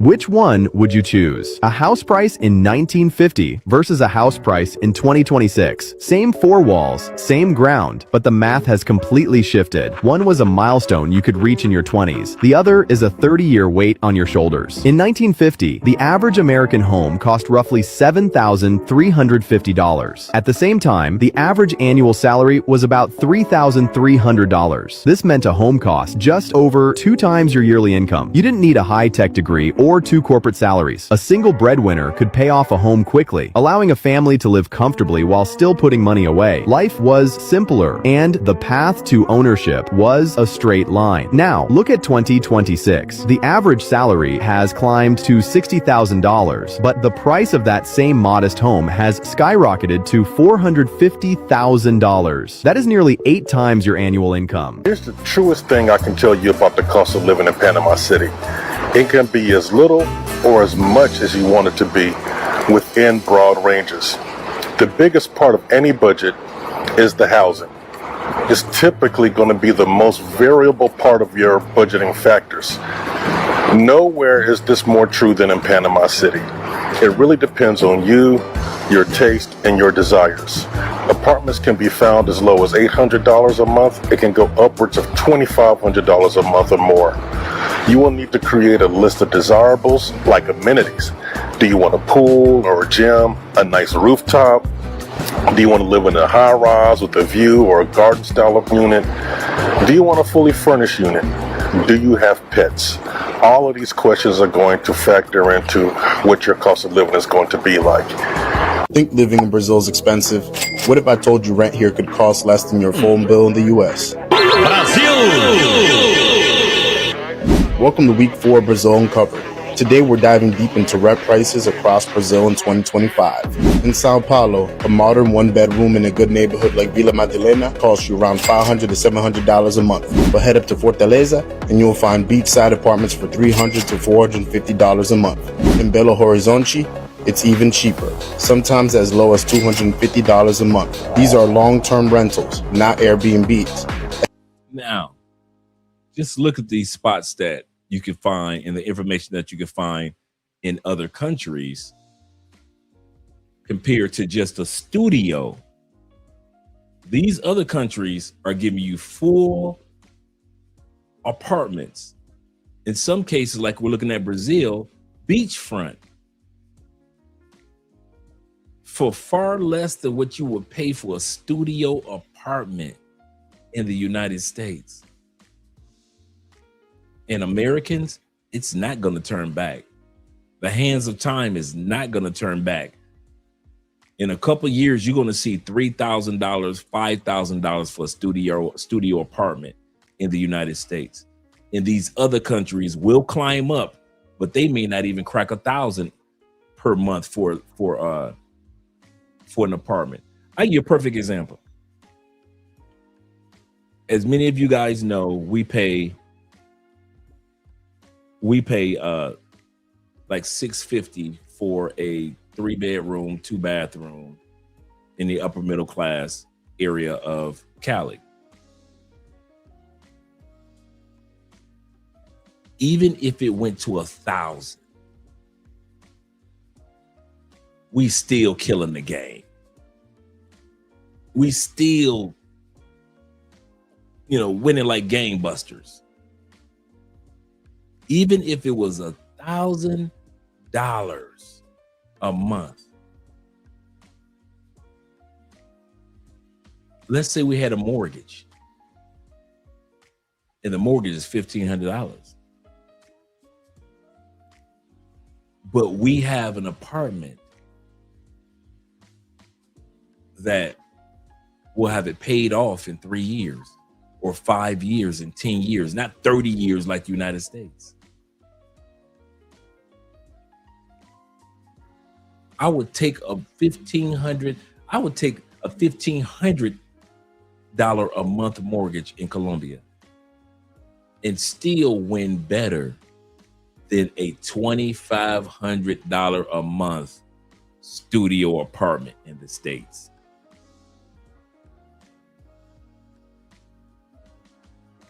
That's the bang for your buck that you'll continue to get. He said you pay less and it comes with less big chicks. Brazilian women like to be fit. Absolutely correct. He said, if I go to Brazil, I'm afraid I'll have a kid within 6 months. And I don't know if I want to be able to come back to if I will be able to come back to the States. You might feel like that even if you don't have a kid. You be like, I don't know if I want to go back. Yeah. So let's continue on with the video. And many come fully furnished. Brazil's real estate game in 2025, underrated. If you're curious about which city gives you the most bang for your buck, let me know in the comments, and I'll break it down in the next video.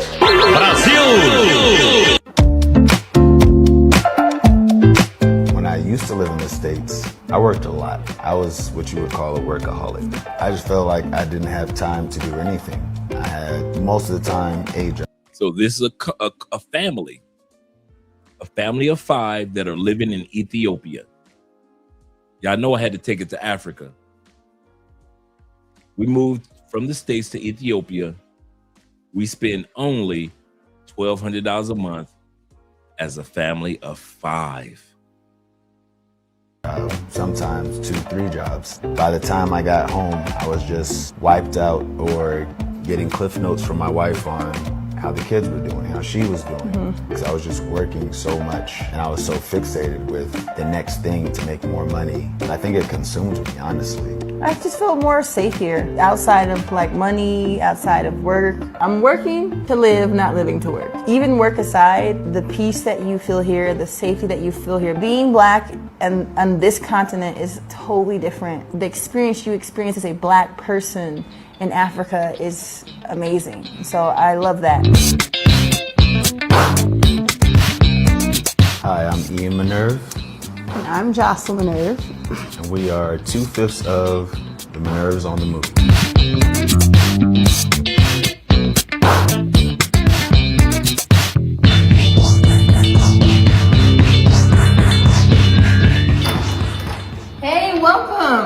This is my home. Come on in.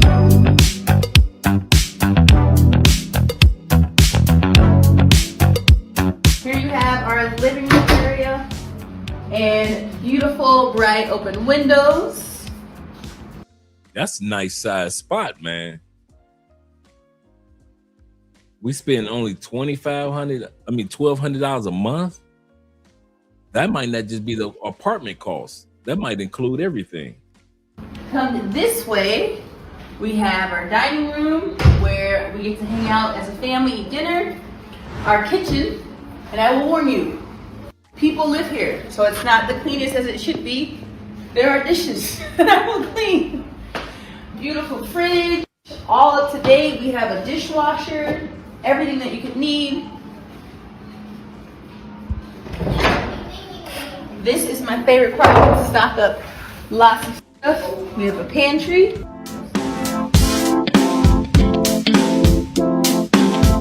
2 reasons. Because the woman at the fair, not only was she a black woman, but she was also a member of my sorority. And so because she was a Zeta and I'm a Zeta, it made me feel like I had family already waiting for me in Africa. And then there was another Zeta, so there's actually 3 women here who are both, we're all in the same sorority. So I felt like, oh, I would have family being so far away. But then also we saw Ethiopia as a way to travel throughout Africa. And so because Addis has direct flights to so many countries, I didn't want to just live in Ethiopia, I wanted to see Africa. And so I think versus like if we were to, I don't know, go to... And that was the end of that one. Another thing that you won't see in America anymore is affordable, quality medical. It's not coming back, gentlemen. Why is healthcare getting so expensive in America? Some politicians say big medicine is to blame, but the real answer is a lot more complicated. Family premiums jumped from about $21,000 in 2020 to nearly $27,000. Goodness gracious. That's what y'all paying for premiums in the States?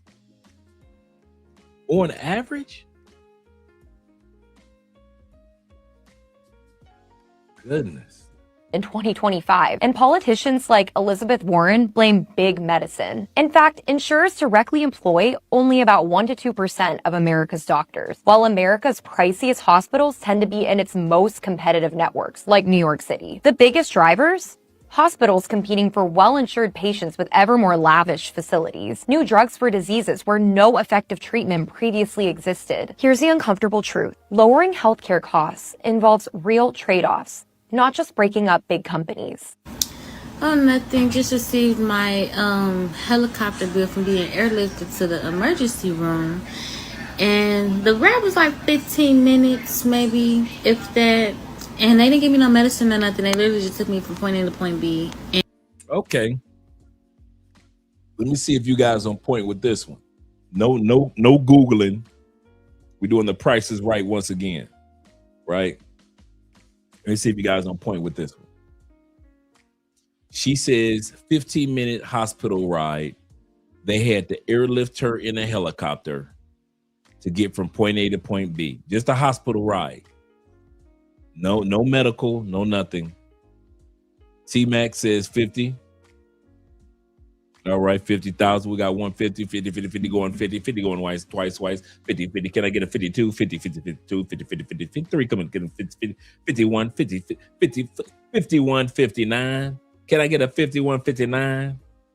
50, 50, 51, 59, 50, 50, 51, 51, 1, 1, 9, 9, 1, 51, 51, 51. Come on, can I get a 51, 52? Come on, you guys. This is a I got a 66. Can I get a 61, 61, 62, 55, 65? 55, 65, 55, 65, 55, 65. Somebody said 150 going once. We got 10,000. 10,000 is only a 15-minute ride from point A to point B. 10,000. We got one more. Come on, give me two more. Just give me two more. 1, 2, 2, 2 more, 3, 3, 3, 3, 3, 4, 4. 45, 55. Yeah, let's see. We got 50. We got 150. We got 60. We got 10. We got 69. 69 and 25. All right. Let's see what she has to say. How much she paid for a 15-minute helicopter ride, not including the hospital stay or any medication. And she had no insurance. I forgot to tell y'all. She had no insurance. With no insurance, how much did she pay? Give me two more people. She has no insurance. Not a bit. Not a lick of insurance. She's just a stranger with no job or whatever it may be. A contract worker. Let's hear what she has to say. And didn't talk or nothing. You know, I would think it'd be maybe a few $1,000s. You know what I'm saying? 20 is like the max up there that I would think. Like 15 really pushing it. You know? Y'all want to see how much this bill is? And I don't have insurance. Keep that in mind. I don't have any insurance.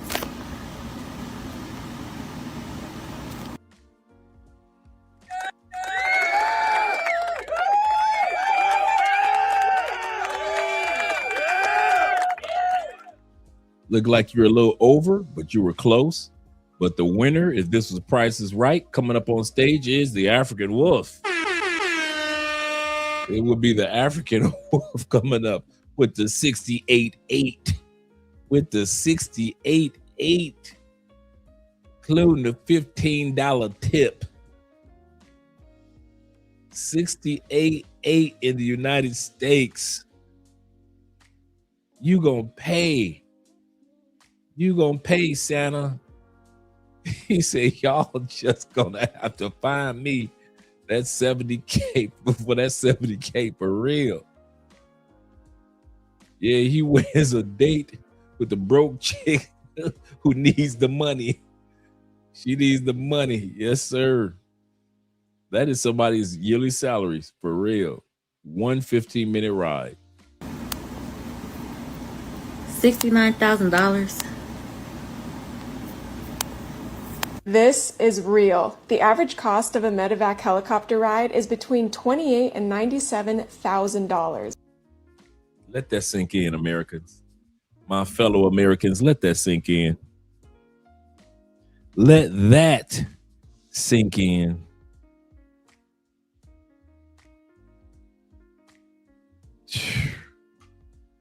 It's a sad commentary. Here's some crazy facts about the United States healthcare system. Here we go. A single ambulance ride can cost over $3,000, whether if you wanted to take the ride or not. Hospitals charge $15 to $20 per Tylenol pill. That same pill could cost cents on the dollar. $15 to $20 for a Tylenol. Y'all want to laugh at us for moving to Colombia. He said, T-Mac said, I would have just had to take the credit. The credit hit for real. Crazy. The U.S. healthcare system is the most expensive in the world, yet it ranks 30th in outcomes, meaning that we spend the most money to be the 30th best healthcare system. Crazy, right? You can actually go bankrupt from a broken arm. 62% of U.S. bankruptcies are tied to medical debt. Insulin prices in the U.S. are 10 times more. Look at that. Just for insulin. Just for an insulin shot.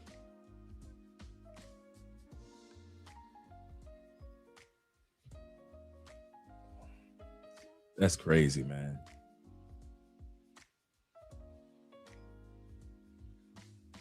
He said, just send me to collections.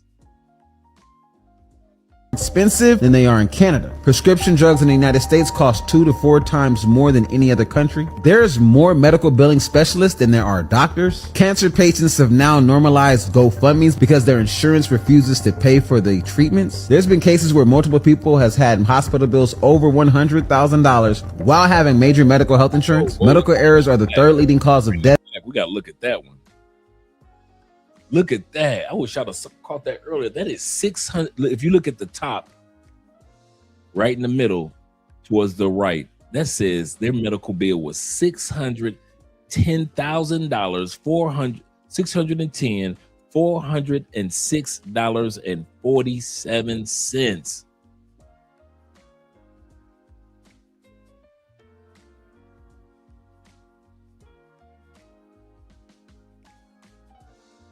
Goodness gracious. The room bill, just the bill for the room. I wish I'd have saw this earlier. I would have blew this up. The bill for the room and care, just for the room and care, $428,733.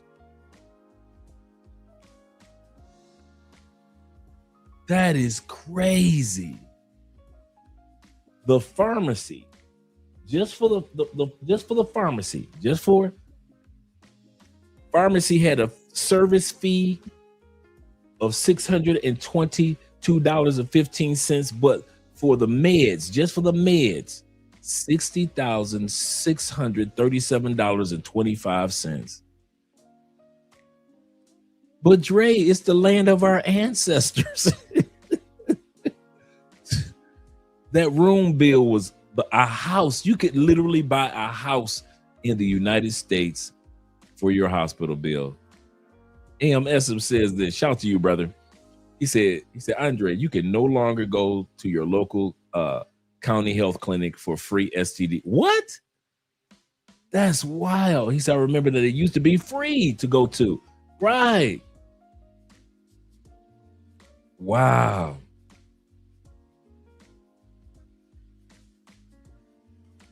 Goodness.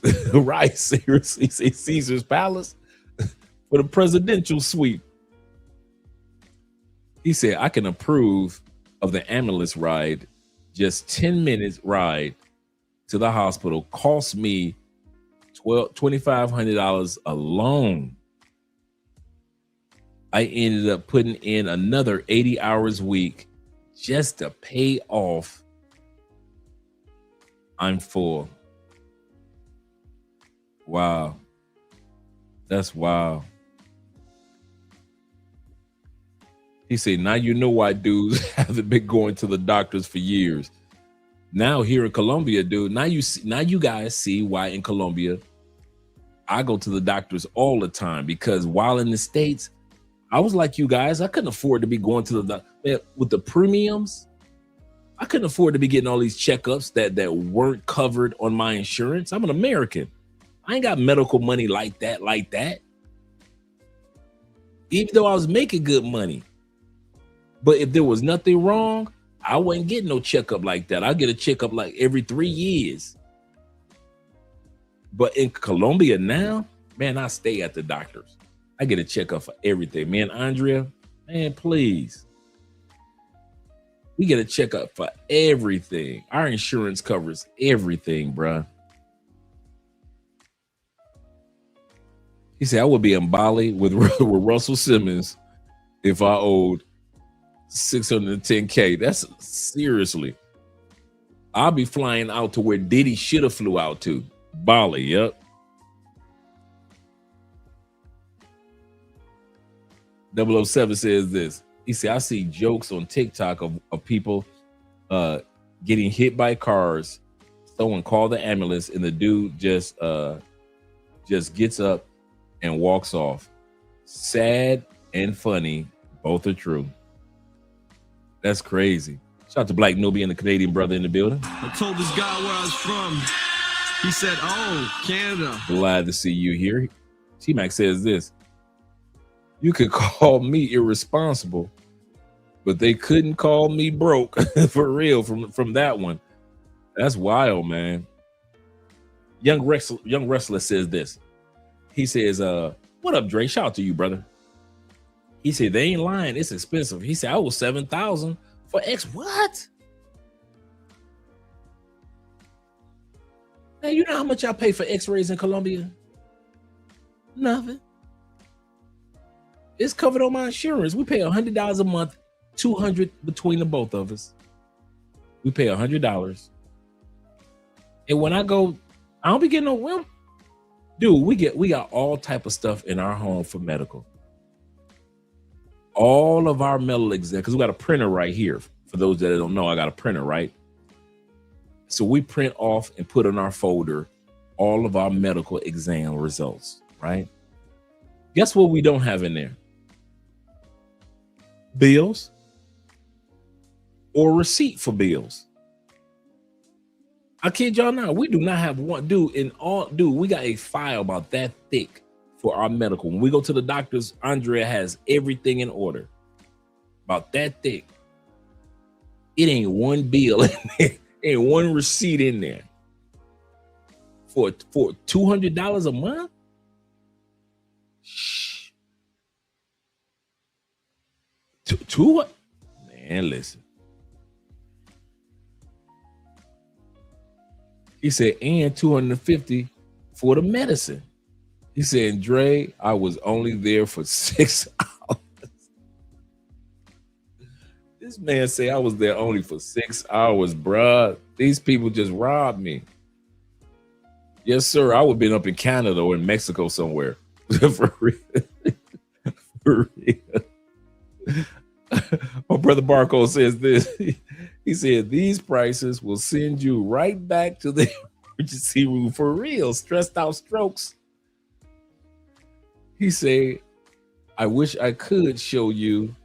He said, I would upload it. And I swear, man, I do. I believe you, brother. I believe you. Man, this bill is crazy. I wish I saw this earlier. Y'all would have blew this up for the video. $610,000. Yeah, I'm with T-Mac. They would have had to catch me. I'd have been a gingerbread man. Catch me if you can. I'm the gingerbread man. The bills over $100,000 while having major medical health insurance. Medical errors are the third leading cause of death in the United States, right behind heart disease and cancer, killing over 250,000 people per year. Even true. A lot of people don't know that. Medical errors in the United States are the third leading cause of deaths in the United States. Your doctor, your surgeon, and infections will cause your death faster than anything else, other than two other things. Good old America. And if you die, guess what? Your family still got to pay that bill. at in-network hospitals, the doctor may be out of network, leaving you with a massive out-of-network charge. Dental care isn't covered by most health insurance companies. That's crazy, bruh. We not only have our dentist that we've been going to for years, right? That does our veneers, right?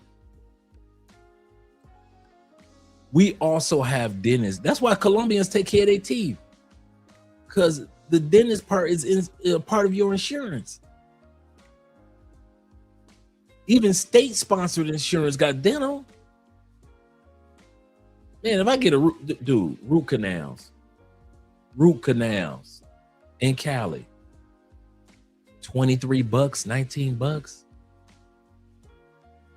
You're gonna come out of $400 or $500, if not $600, $700 for a root canal for one tooth. A crown. I had to get a crown before I got my veneers, right? For a crown. Man, y'all, I'll say y'all do it. Shout out to Tevin. 24 months as a member. Shout out to Tevin. Well, that time flies by. He said a new channel, Inside Edition, made a report 9 years ago that a pregnant woman was taking Uber to the hospital instead of the ambulance. Now it makes sense. Wow, that's a good point, brother. Man, that's a good point. That's sad. He said for my root canal, they told me $1,700 in Nap. Goodness gracious. Shout out to Naptown. My boy JC, who's usually up here, he just left here, Cali, went to one of the most famous dentists here. After going to his own dentist that he's been with for 20 plus years to get veneers, he knew that he was going to get a great deal. after being with them for almost 25 years, going to that dentist for 25 years. JC told me, he said, Dre, after going to that dentistry for 25 years, the best deal that they can give me after 25 years was $22,000 for veneers. He said, man, I reached down to Cali and I found that famous dentist that did Rick Ross's and Tekashi 6ix9ine and Cardi B and did the dentistry for Kanye West. Said I reached out to that dude.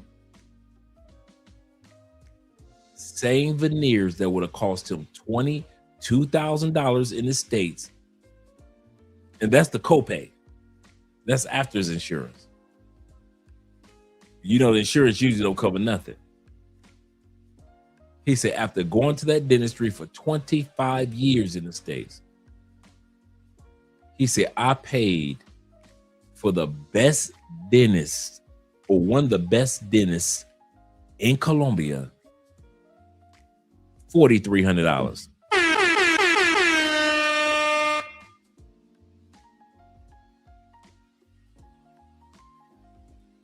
$4,300 instead of $22,000.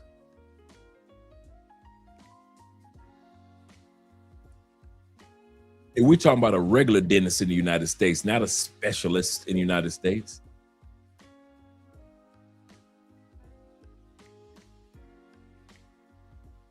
He said that's one implant. Yeah, it was $4,300 for his whole mouth. Porcelain veneers, $4,300. He said, Dre, a bit off topic. He said, but Trump is visiting president of China today. Yeah, they are supposed to have their meeting.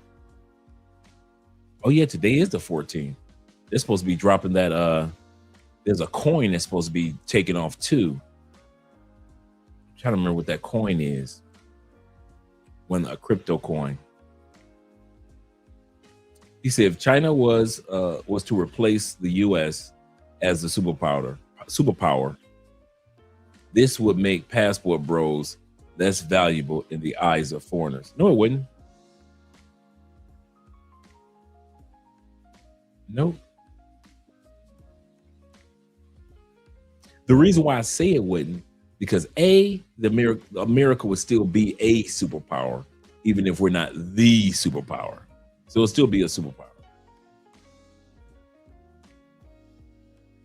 And B, a lot of women aren't with us because we're Americans. A lot of women are with us because we're not like the men in their country. So you could have came from France. I could have came from France. And I could have got a Brazilian or Colombian woman. Why? Because I'm not a Colombian man. And they just wanted somebody that's not like their men. A lot of times we Americans think that people only want us because we're Americans. A lot of times women want you because you don't remind them of what they got to deal with at home. I mean, that being American is a plus part. I kid you not, European dudes come down here, black European dudes, Asian dudes come down here and they win too. They're not from America and they still winning. The African brothers, they come down here, they still winning.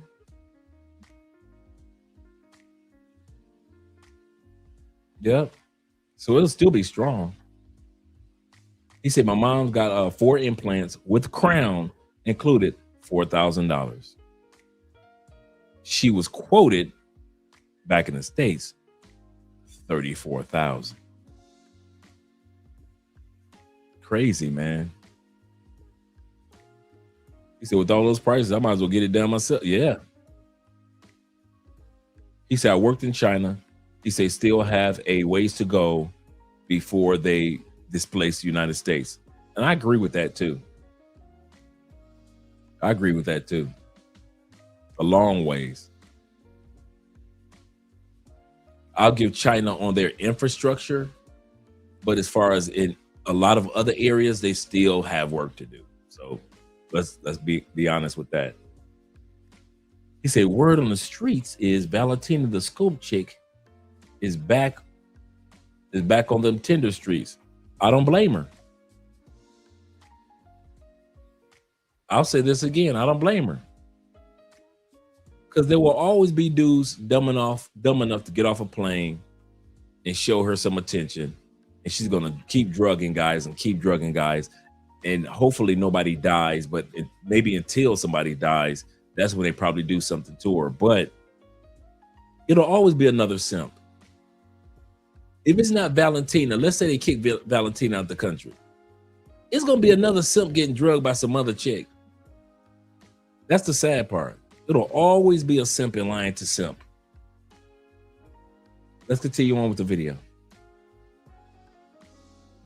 Giving birth in the United States costs a minimum of $15,000, and that's without complications. Hospitals are actually allowed to sue patients for medical debt. Nonprofit hospitals often garnish wages, put liens on homes just to collect their money. What's your thoughts on the U.S. healthcare system? The fourth leading cause of death for all humans is respiratory infections. That's the fourth leading cause of death. And when you start to think about it in the grand scheme of things, we don't eat healthy, right? We stress, Right. we're dehydrated, we don't sleep enough, we don't build immunity anymore, because how you build immunity is when a baby comes out through the vaginal canal, it's like getting a swab of good bacteria. That's the first exposure to good bacteria to go inside of their body and start building immunity. Most people have C-sections now. The second way we introduce immunity to the body is through nursing, breastfeeding. Most people don't breastfeed anymore. Right. The other way we get it is through germ immunity, meaning playing in the dirt, playing with other kids. Most kids don't play anymore and go outside anymore. Here are the top 3 medical treatments that people come to Thailand for. Don't just come to Thailand for partying. Be a responsible adult and take care of your health. My name is DK and I run a company that connects people to private healthcare in Thailand, and these by far are the most requested. Number 1, that's gotta be the teeth cleaning. When was the last time you get your teeth cleaned? So if you plan to come to Thailand, or if you are already here in Thailand, this might be a great chance that you get it done. Because here in Thailand, it's affordable, it's fast, and it's high quality. If it's regular cleaning, the price starts around 1,500 Thai baht. Depends on how much you need it to be clean, and also which location, which clinic. Number 2, still in dental category, and that is teeth whitening. So when you want to do teeth whitening, you need to do teeth cleaning first. That's why these two come together. The price for Zoom teeth whitening start from 12,000 Thai baht or maybe sometime 15,000 Thai baht. Depends on which location and which clinic. And number 3, that's gotta be full health checkup. In case you don't know, you should do health checkup once a year. And if you plan to come to Thailand, or if you already are in Thailand, this is a great chance that you can experience that private hospital that people brag about on TikTok. So my husband ended up in the emergency room in Thailand, and I honestly can't get over how much it cost. Okay, so it's 2 in the morning, we're on a remote island, there's no staff in the hospital, so they wake up 7 members of medical staff on call, gets an IV drip, antibiotics, anti-nausea medicine, a full set of blood works. He also gets 5 different types of medication to take away with him, obviously the cost of the ambulance as well. It came to 6,800 baht, which is around 150 pounds. Last year, I embarked on a holiday health journey in Lisbon, Portugal. I chose Hospital Danube, Lisboa. Why this hospital? It's modern, super clean, bright, and very comfortable, making it one of the smoothest medical experiences of my life. Living in Portugal comes with the perk of accessible, high-quality healthcare that stands among the best in Europe. This benefit even extends to foreign residents, making Portugal an attractive destination for expats. The care received here from the Portugal healthcare system was nothing short of amazing. Plus, my doctor is not only professional and friendly, but spoke excellent English. As an inpatient, the care was exceptional and the medical staff's kindness noteworthy. Plus, the food was surprisingly good for hospital cuisine. I am very happy with the care I received. And the best part? My bill was 0. Yes, €0. I feel really proud that we got all those benefits. And we just paid $200, $250 for both every single month. And we don't pay way too much if we got a surgery, maybe $5 in pesos. I say in dollar, but in pesos is different. Medication appointments, but it's no more than $10, maybe. You know, Andrew got therapies for his voice. We didn't pay anything for that. So yeah, I feel really comfortable. That's what I say. I'm really, guys, seriously, I'm really spoiled with my medical insurance here in Colombia. So I still pay, if we live in another country, I still pay my medical insurance here. Because we return, okay, we need to check this, that, all over again. All right. And the last thing that we're looking at that you will not see again is the good America or the good Americans. People don't see us the way that they used to. So a couple days ago, my boyfriend and I came home from a vacation/scouting trip to Portugal. And a lot of the times when someone asked us where we were coming from and we answered that we're coming from the United States, specifically Florida, we were met with, "I am so sorry." Let that sink in. People around the world feel sorry for us over here. How old are you? I'm 25. Are you single? I am single, very single. Where are you from? I'm from London. Can you not tell by the accent? I sound Australian. What's it like dating men in London as opposed to America? I feel sorry for you Americans, honestly. Since I've come to America, I've just given up on finding love. Everyone here is just, their mindset is so different to people in London. London people is more genuine. Women aren't like gold diggers as much as they are in America. Men in America, when they come up to me straight away and they'd be like, "Hey, I'm the CEO of this," or "Hey, I can help you with this. Hey, I own this. I drive this car." In London, it's just like, "Hey, I'm John," you know? I'm John. Do you want to get coffee sometime? Yeah, like they're just like genuine. They don't like use their money to like try and get women, whereas here they do. So why do you think here in Miami, it's all about superficial tendencies? I mean, look at the face. Most of the women I know here, they're like, "I ain't speaking to that man unless he's paying me," or "Why would I go on this date?" Or if they go on a date, they think they don't own the guy's shit, or like they don't, like they think they're the shit, quite a lot of the women here, which they should. But like, it's just, they're very like artificial. The expectations are too high way too high for what it should be. But I mean, it should be in terms of like not giving themselves out. You know, like they're just money hungry. I don't know why. Honestly, don't know why. Do you think U.S. men would have a better shot dating in England than they would in the U.S.? 1000%. I know so many U.S. men that go to London to date UK women. Hey Americans, I'm really sorry about what's happening to you guys. It sucks that you don't have any freedom. Why are y'all pitying us? Y'all are Chinese. We should be pitying you. Y'all are the ones that don't have any freedom. We have free healthcare. Y'all have free healthcare? A man say, "Y'all got free healthcare?" Shout out to Tevin King with the $20 love. Tevin says, he said, "What pisses me off was California passed the Hospital Fair Pricing Act that allow once a year for a hospital to pay off or write off your medical bill. The receptionist has the nerve to tell me this after." I ain't laughing at you. I'm laughing with you. After I paid off my bill in full. This Mitch. Zeta says this. He said, I heard that too when I tell a foreign people that I'm from America, they'll say, "I feel for you." I'm not even mad at them for saying that. That's serious, seriously. T-Mac says, he said, the VA allows you to have emergency care and have hospital bills, and the hospital bills the VA if you contact them within 72 hours. My son Elijah had to go to the ER. He made sure he called the VA the next day. Yes, sir. He said that Southern accent changed real quick. I know, right? You guys got free medical? Bring that beat back. My man had me rolling. Hey Americans, I'm really sorry about what's happening to you guys. It sucks that you don't have any freedom. Why are y'all pitying us? Y'all are Chinese. We should be pitying you. Y'all are the ones that don't have any freedom. We have free healthcare. Y'all have free healthcare? Yeah, and our grocery and rent is way more affordable than your guys'. We were so surprised how much they were charging you. What? No, but y'all's government controls everything. Y'all don't have any freedom. Didn't your government ban TikTok and violate your freedom of speech?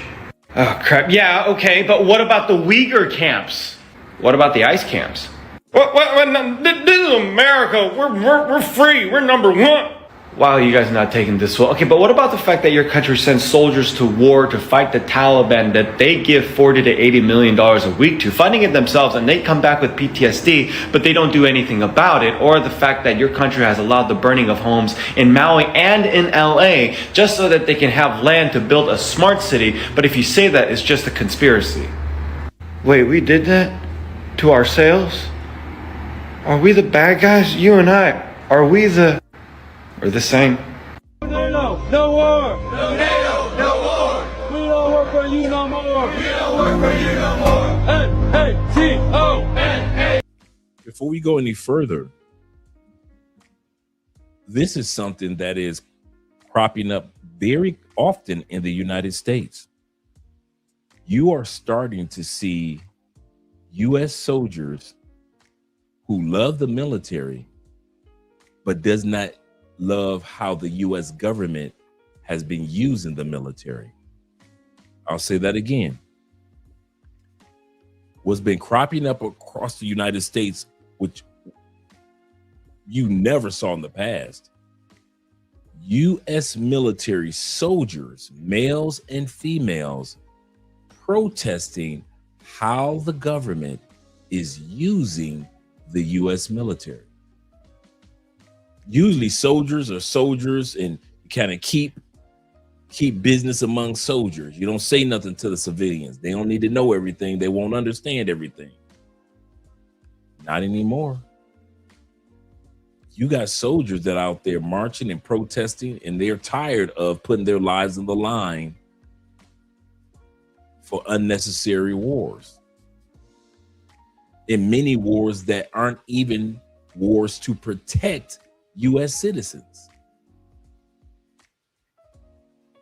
Many soldiers are saying, listen, we knew when we went to go get Saddam Hussein in Iraq, there was no nuclears. Many soldiers knew that. Same thing with the wars that we're dealing with now.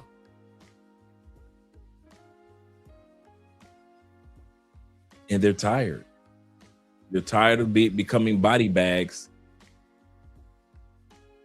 for idiotic presidents and congressmen.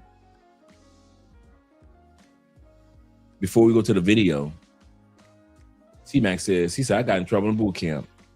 They asked me, who is here for the college money? He said, I raised my hand. And the drill instructor said, you're going to pay for that, Mac. You're going to pay for that one. Sound like he got that backwards. They're going to pay for it. DJ says this. Yeah, that's crazy to create an enemy and send your troops to fight only to get hurt in some way and then have to fight for disability. I hate that for our soldiers, for our troops. I really do. That's probably one of the things that as a civilian, I don't like. The hard work that you guys have to put in some cases, to get your disabilities. Let's continue on. We're almost done with the video. We don't kill for you no more. We don't kill for you no more. My name's Scott Kimball. I'm a Iraq War vet. And I'm turning in these medals today for the people of Afghanistan, Iraq, Palestine, and all victims of occupation across the world. And also for all the service members and veterans who are against these wars. You are not alone. And they are taking their medals and throwing them away. They are taking their U.S. military medals and throwing them away. My name is Christopher May. I left the Army as a conscientious objector. We were told that these medals represented, democracy and justice and hope and change for the world. Instead of helping them, they take advantage of them. And they're making things worse. I will not be a part of that anymore. These medals don't mean anything to me, and they can have them back. My name is Ash Wilson. I was a sergeant. I was in Iraq in 03, and what I saw there crushed me. I don't want us to suffer this again, and I don't want our children to suffer this again. So I'm giving these back. My name's Maggie Martin. I was a sergeant in the Army. I did 2 tours in Iraq. No amount of medals, ribbons, or flags can cover the amount of human suffering caused by these wars. We don't want this garbage. We want our human rights. We want our right to heal. Why aren't we revolting? Why aren't y'all mad? Well, it's us versus the robots. It's us versus AI. It's us versus these billionaires. We're gonna use, it's us versus these trillionaires. And if we don't start it, Voting Rights we Act in need Louisiana, a so new that's going to be hard. Civil rights movement. Yeah, that's going to be tough with the Supreme Court stacked the way it is. The with robots, this current administration, AI, the cost of living, the cost. Let me go to the comments real quick. T-Mac says this. We try to help each other. And I did know. We try to help each other with a disability, and most are able to get it after some help. Eliza just got his rating, and another brother here in Medellin got 100%. Shout out to you guys. Man. Shout out to you guys. Big Brother in Life said, he said, America wrote the book on hoodwinking. Yes, sir. And our brother say, just like in Nam. Yep. Just like in Nam. So yeah, it's just crazy. He said, did all my applications myself except one. Except one. Zeta said, America is the biggest bully when it comes to American politics and its conglomerates. Yep. Let's continue on. We're at the end of the video. The housing, the cost of healing your body in the hospital, it's over. Yeah, it's pretty bad. We need a new civil rights movement. On behalf of Canada and the rest of the world, Americans, are you good? Because I'm watching the news and it doesn't sound like you're good. And for the 30% of my followers that are American, I'm sorry. What's so funny about being American is that you're automatically hated by everybody. Because we don't even like what the nigga's doing, but we get the hate for it. They're like, what the fuck is he doing? We're like, we don't know. That nigga doing whatever he wants. He on a spree. That nigga on a spree, gang. And no, I'm not. He's talking about Trump. He said, we don't even like it. Bro, I hate this shit too. I just can't get out of here. Like, y'all talking about the American dream. It's like that. The American dream is to get the fuck out of the American. Y'all don't understand. What's up, man? Man, I'm from Miami. No way. I'm just trying to figure out. You're from the States? Yeah. Bro, stay here. What do you? I used to love that country. What's happened over there? Oh. No, come on. Oh. No, I don't want. Everybody's feeling you now. No, bro. Shout out to Ace Live. We don't want to get political, but we're Australians. We always believe. Okay, here we go. Let's look at the election. We've seen this 100 times. How different groups voted for the president in 2024. White men, 59%, Donald. White women, following their man lead, 53%. 53%. Black men, only 24% voted for Trump. Black women, only 9%. Oh, this is the fun one right here. This is the fun one. Latinos, I will vote for Donald Trump. Let's see how they voted. Latino men, 47% said, I will vote for Donald Trump. And the women said, 38% backed them up. I will vote for Donald Trump. They voted for Donald Trump. and they got what they voted for. But the people in the middle, black men and black women, once again tried to warn America. Tried to warn America.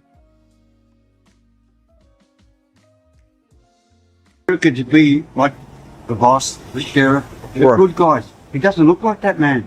Right. Now everyone in Australia, we feel your sentiment. We love the Americans. We're an ally. Right. But something. We love you guys too. There's something wrong there, bro. Yeah, man. Because I just don't feel it, you know? Right. Hopefully it'll get better. I hope. We hope, because we look to you as the saviors, man. Wow. The man from the land down under, man. I appreciate you. Not just me. We all do. Wow. We need to grow up with America, man. Wow. So sad. Wow. I can't stand to see the people suffering over there. Why, with a country so rich, you don't have medical cover? Why? Wow. Why don't you have that? Remember what I was talking about? We do not have universal health care in America. Why can't you afford that? How many missiles have they sent in the last 2 months? Wow. They could have built 1,000 hospitals, man. Wow. I don't know what it is, bro. Hopefully we get better. Keep us in your prayer. My name is Ace on YouTube. I'll look up for you, Ace. I'm Chinese. Many people talk about Trump coming to China. For ordinary people, we don't care about big political fights. Many American friends message me these days. They told me they are having a really hard life right now. When I heard their... Can we stop lying to ourselves, Americans?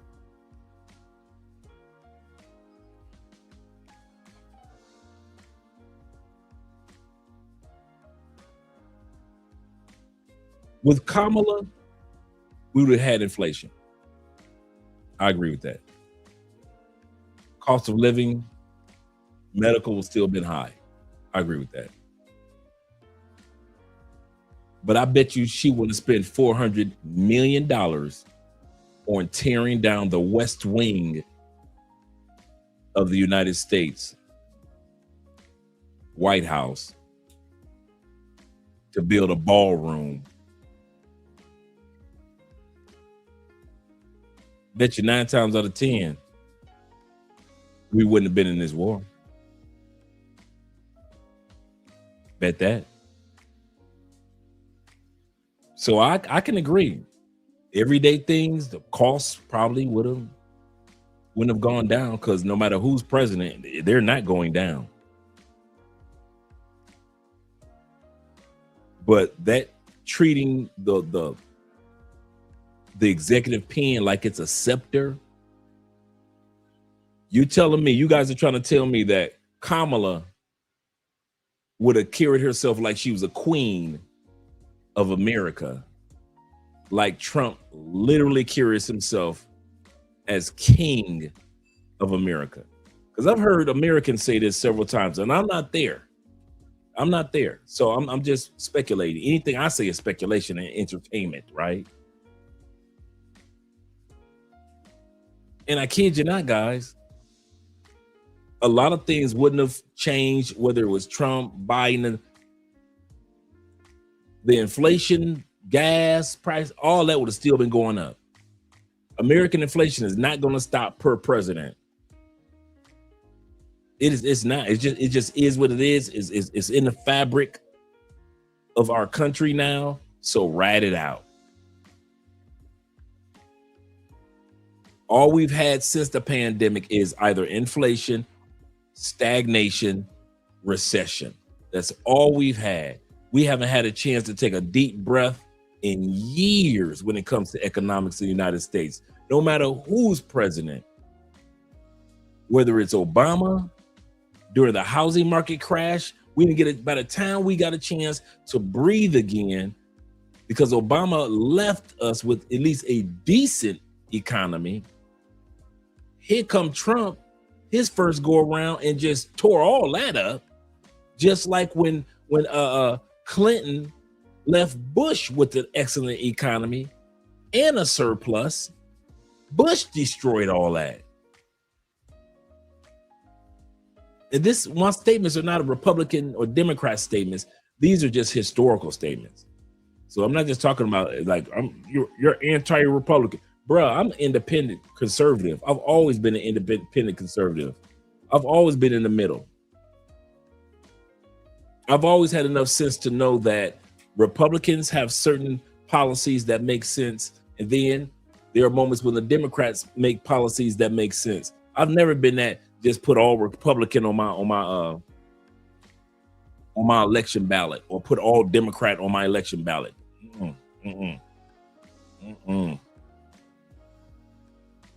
I'm a conservative independent, and I'll die one. I believe that both sides have good things and both sides have challenging areas that they can improve on. But I constantly hear people say, well, Kamala would have did this, Kamala would. No, she wouldn't. She didn't have to. You know why? Inflation was going to happen with Trump or without Trump. Could have been Kamala, could have been anybody as president. U.S. inflation market, the instability of our stock market, all of that is the one thing that I can say, because Biden had already working with Kamala, they may not have gone to war the way that we're dealing with.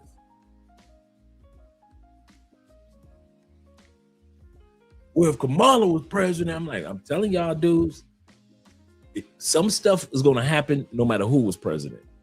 So I can't blame Trump for everything when it comes to the economy.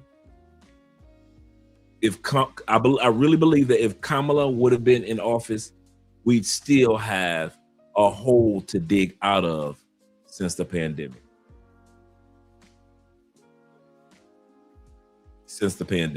That I did know. Yeah.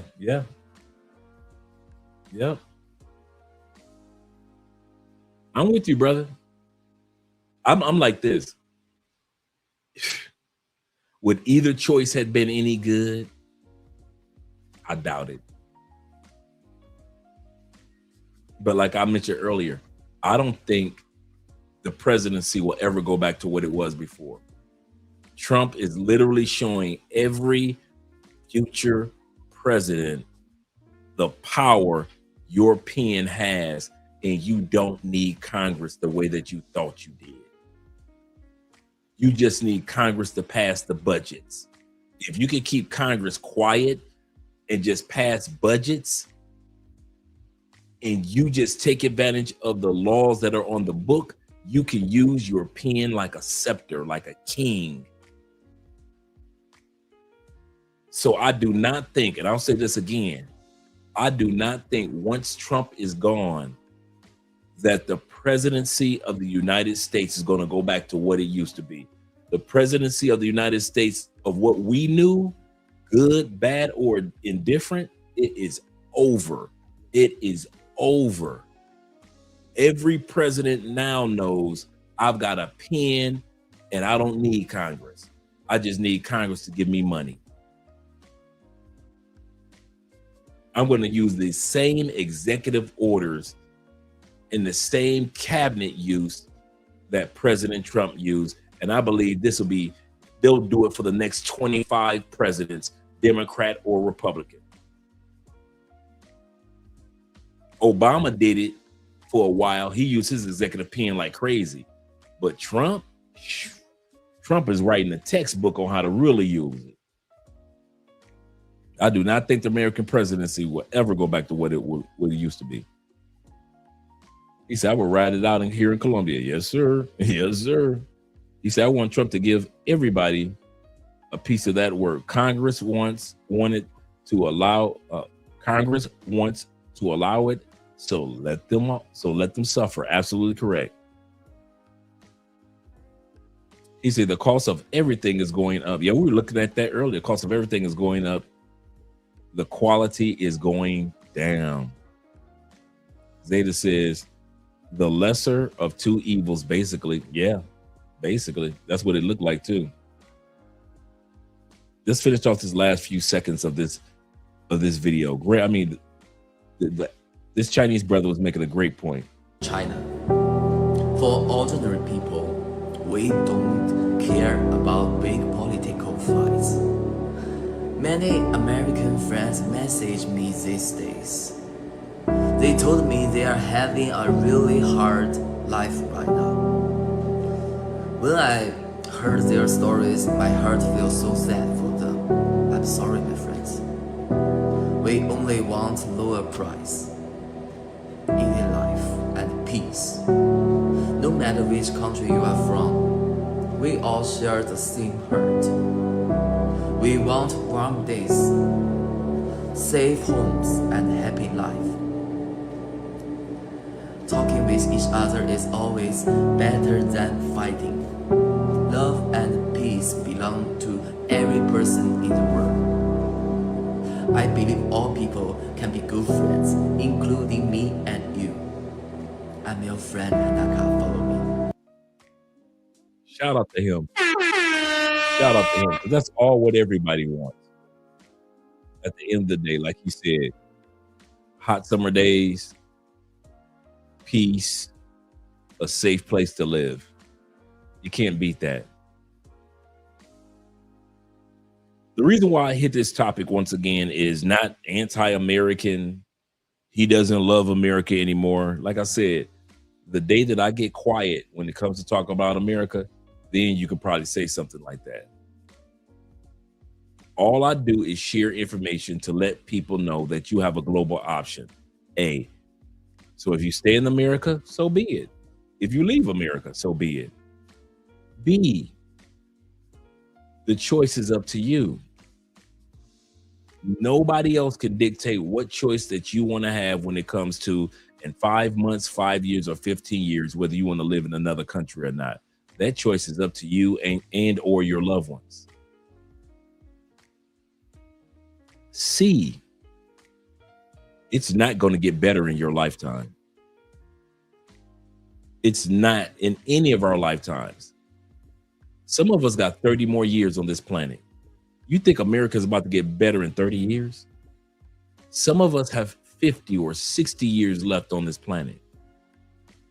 Do you really think in your heart that in the next 50 years, inflation is going to stop? Wars against smaller countries that can barely defend themselves is going to stop. Conniving tactics in politics and being in cahoots with corporations is going to stop. The prison industrial complex in the next 50 years is going to stop making its money off of incarceration. Because I was mentioning to you guys the other day, and I said this to Andrea the other day, the reason why Colombia, Brazil, Panama, and other countries don't incarcerate people at the rate that we do, you ready? Because incarceration in most countries of the world is not monetized. America is one of the few countries on the planet where corporations literally make money off of incarcerated Americans. That's why we have the most incarcerated people in the world, because we're one of the few countries that is not about crime, it's about money. And the more bodies they have in, and the more bodies they can use, the more money that's being made. And the day that Colombia discovers how to monetize crime and incarceration, you better believe everybody get locked up just like in the United States. It's all about the money, gentlemen. Stop thinking about the crime. You actually think in America they lock people up because of the crime. No, they lock people up because of the government contract work, the privatized prisons, as well as the industrial part in which they have the prisoners working dang near for free for corporations around the United States. That's the prison industrial complex. It has nothing to do with, yes, we got another criminal off the streets. They sell you that.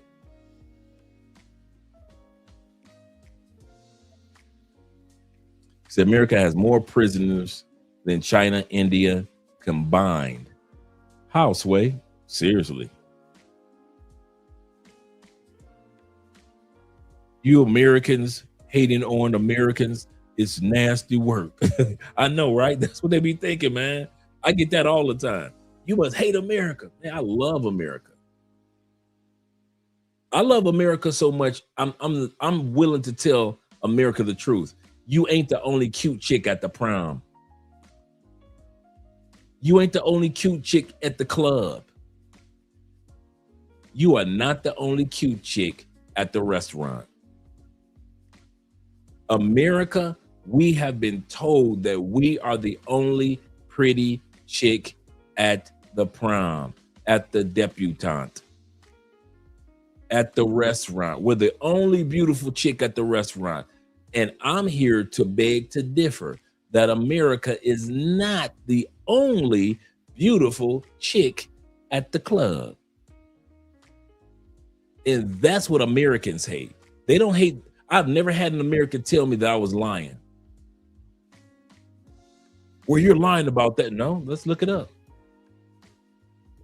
I've had Americans get mad and offensive. I talk to ladies and I'll say, hey, you do know that 70% of all nursing homes are filled with women that said they don't need no man. That's not true. And then when I look it up, or they always be like, where'd you get that from? Where'd you get that information from? I don't believe you until you tell me what. They always looking for a scapegoat. Americans always want to feel like we're the only. According to us, every girl in the club is fat, unattractive, and she's in the club in a tracksuit, not a dress. Every girl in the club is ugly except for America. And I'm here to tell you that is far from the truth. There are other countries that are just as beautiful. They may not have the military might. They might not have the economic opportunities that America offers. But when it comes to other beautiful things, such as cost of living, such as the healthcare systems, such as universal healthcare and paid days off on a federal level, such as policing when needed, not only for profit. Then you start to look at the beauty, the infrastructures of other countries. America has an old raggedy train system and a raggedy subway system in every major city that has one, compared to countries like Colombia or the island of DR has a far better train system than America. America is not the only pretty girl at the prom. Those days are over. Those days are over. Oh yeah, we're going to be doing another episode probably next week on the prison industrial complex. Oh, we're doing another one. Yes, sir. I already got all my notes ready for that one. He said, yeah, yep, according to the Bible, pride comes before a fall. America is on its last leg, unfortunately. And it's hard for us to kind of like see it from that perspective, to see at least the middle. I don't think America's falling apart, but I actually think that America is not the America that we grew up in, and those days are over, and I'm at peace with it. And I ain't gonna lie. I'm probably at peace with a lot of stuff that's going on in America because I'm not in America.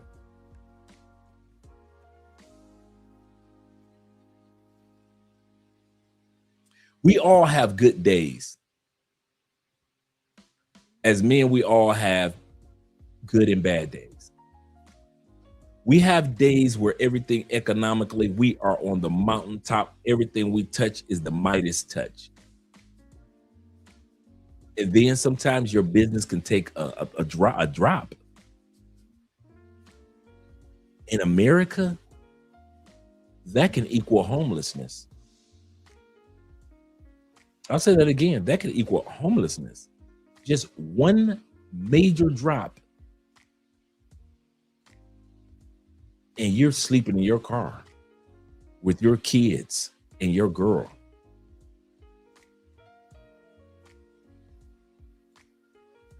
You can have a major drop in another country and still be in a position to live a good life until things pick up. How do I know? I experienced it. I know what it's like to go from being in another country. Y'all guys know I'm transparent.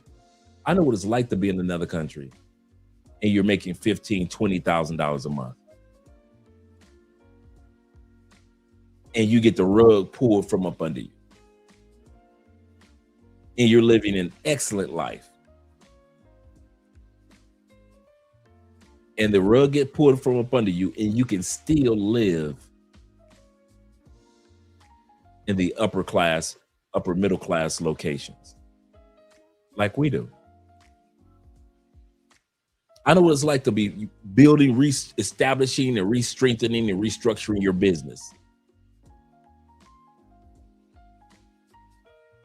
If losing $15,000 a month would have happened to us in the States, that would have been catastrophic.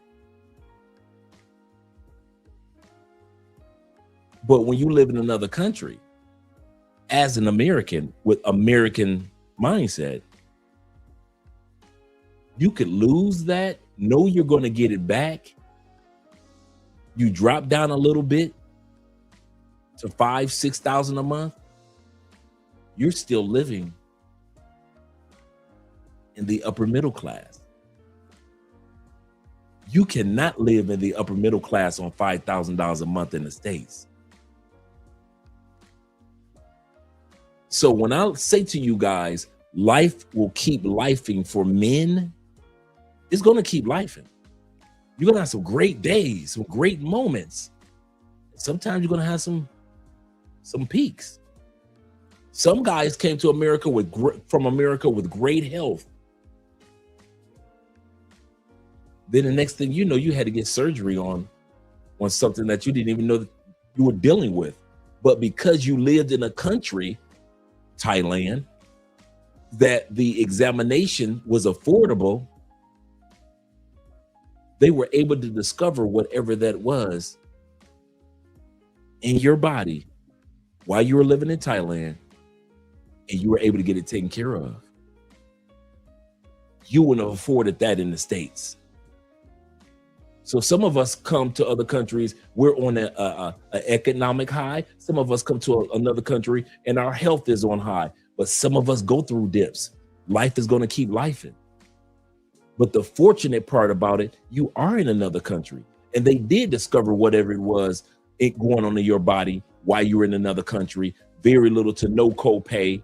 You do the surgery costs you next to nothing. The medication costs you next to nothing. But if you would have got that same surgery, in other words, your health is on a high plateau in the States, and if it would have dropped down in the States, you would have been like that one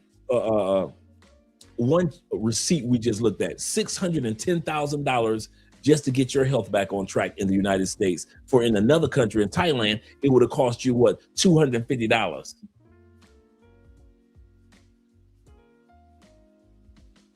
So when I say to you guys that there are benefits to living outside the United States, other than just the beauty in the booties, I'm letting you guys know you can afford an L in another country. You cannot afford an L in the United States anymore. You got to be on top of everything. One false move, one time you got to be off work for a month. All it takes is one medical incident, and you are paying back that money for the next 7 years.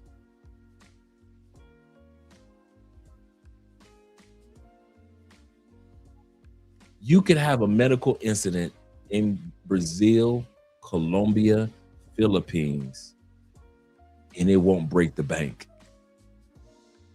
It won't break the bank for 7 years.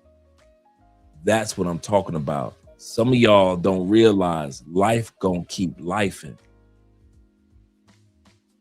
Life gonna keep lifing. And so are you gonna keep lifing while you in the States? Because one slip, one fall, one incident could break you and your family for years to come, or you could have that same slip and fall in another country, get the same treatment, same medication,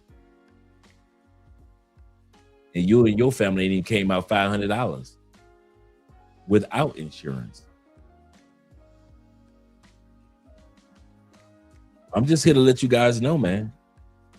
Life gonna keep lifing. He said exactly. Seeing Austin Holloman take some major L's many times since he's traveled, but still living upper. Absolutely, meeting good caliber of people. You don't see any of us take a L and we end up in the hood. Let me go from $15,000 a month to $5,000 a month in the States. I got to make some where I'm going to live adjustments. I ain't going to even lie to you. I got to make some where I can't live where I live when I can't. All you Tampa boys, I can't live in Wesley Chapel anymore. When I was making $15,000 a month, I could afford $6,000 to live in Wesley Chapel. If I go down to $5,000 a month, hey, I might have to go to just straight Tampa. I might be down in Ybor City in the hood. I'm only making $5,000 a month, right? But if you take that type of L outside the country, that $5,000 ain't killing you, and you can build on top of that. I'm telling you guys, man, life gonna keep life, and I ain't gonna lie to you. I'm put it like this. I'm just keep it personal.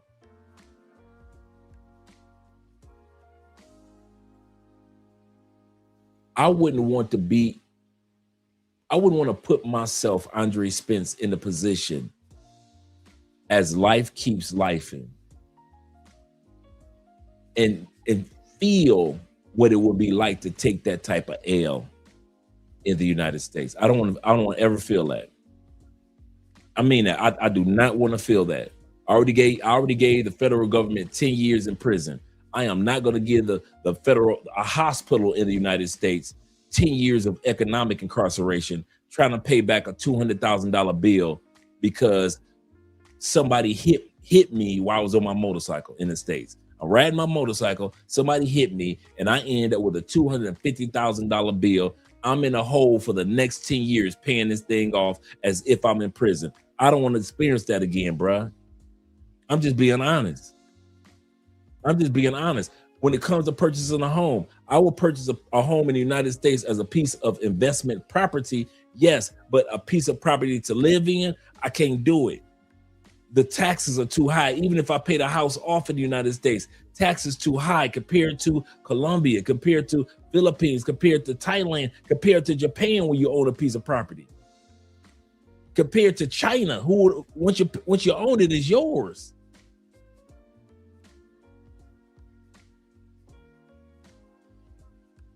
I can't do it. I ain't got the years to waste. I ain't got the money like that to waste. I ain't got the time to waste. I ain't trying to stress myself out. I ain't trying to stress Andrea out. I just can't do what you guys back home are teetering on.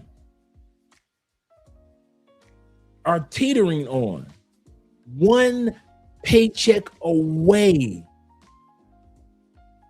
35% of individuals in the United States that make $250,000 a year are living paycheck to paycheck, one paycheck away from being broken. We're talking about 250, $250,000 a year, 35% living paycheck to paycheck, one paycheck away from sleeping in a car.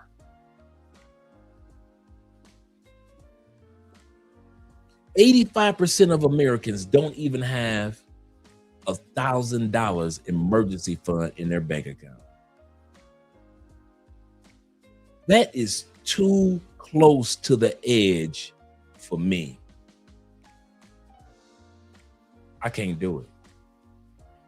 And I don't want to do it. It's not even that I can't. I don't want to. Let's put it like that. I don't want to.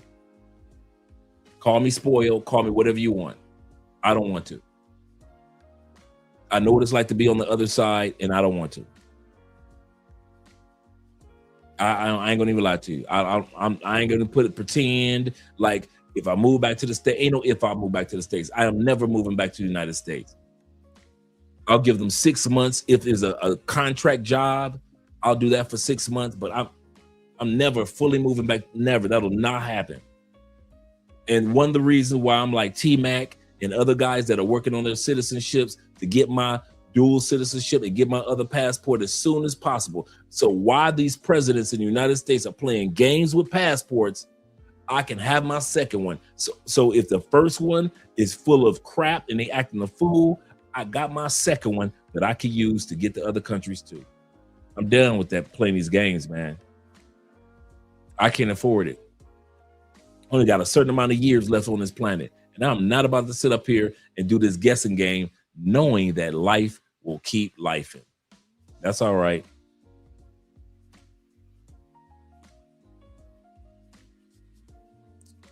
Shout out the International Choir Storm in the building. He said, Theo's class? Yep. You have your SAA yet? Oh, he's not talking to me. I'm actually doing all my studies right now. Yes, sir. All of us are doing our studies. Yes, sir. He said, Andre, will you will need about 2 or 3 more names.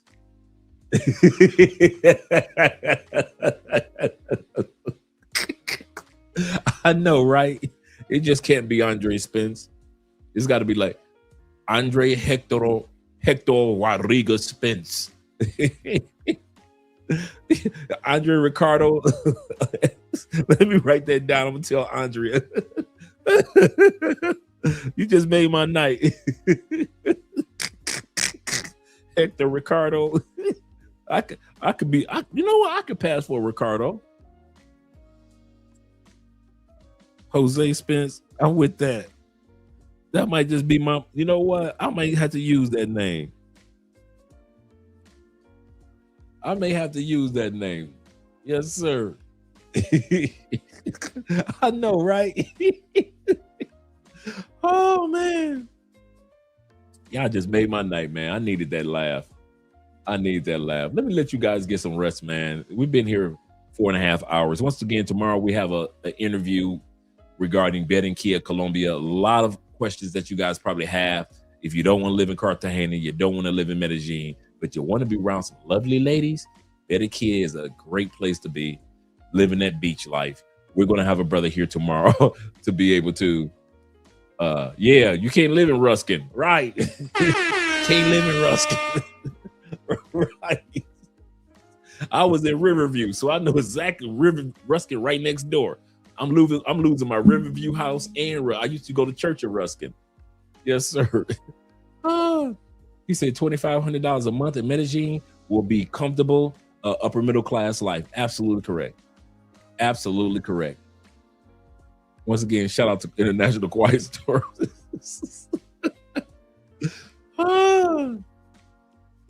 Yes, sir. He said El Entrenador. Oh, yeah, I made my night with that one, man. He said you need a second last, I know, right? Second last name as well, like Lopez. Lopez Spence. Oh my goodness. All right, let's get an outro in. Let's do an outro video. Oh man, it just made my night. I know what it means. That's the funny part.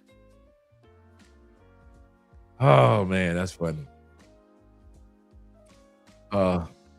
Bless you, brothers, man. Bless y'all. Let's see. We haven't looked at this one in a while. Or is it this one? Let's check this one.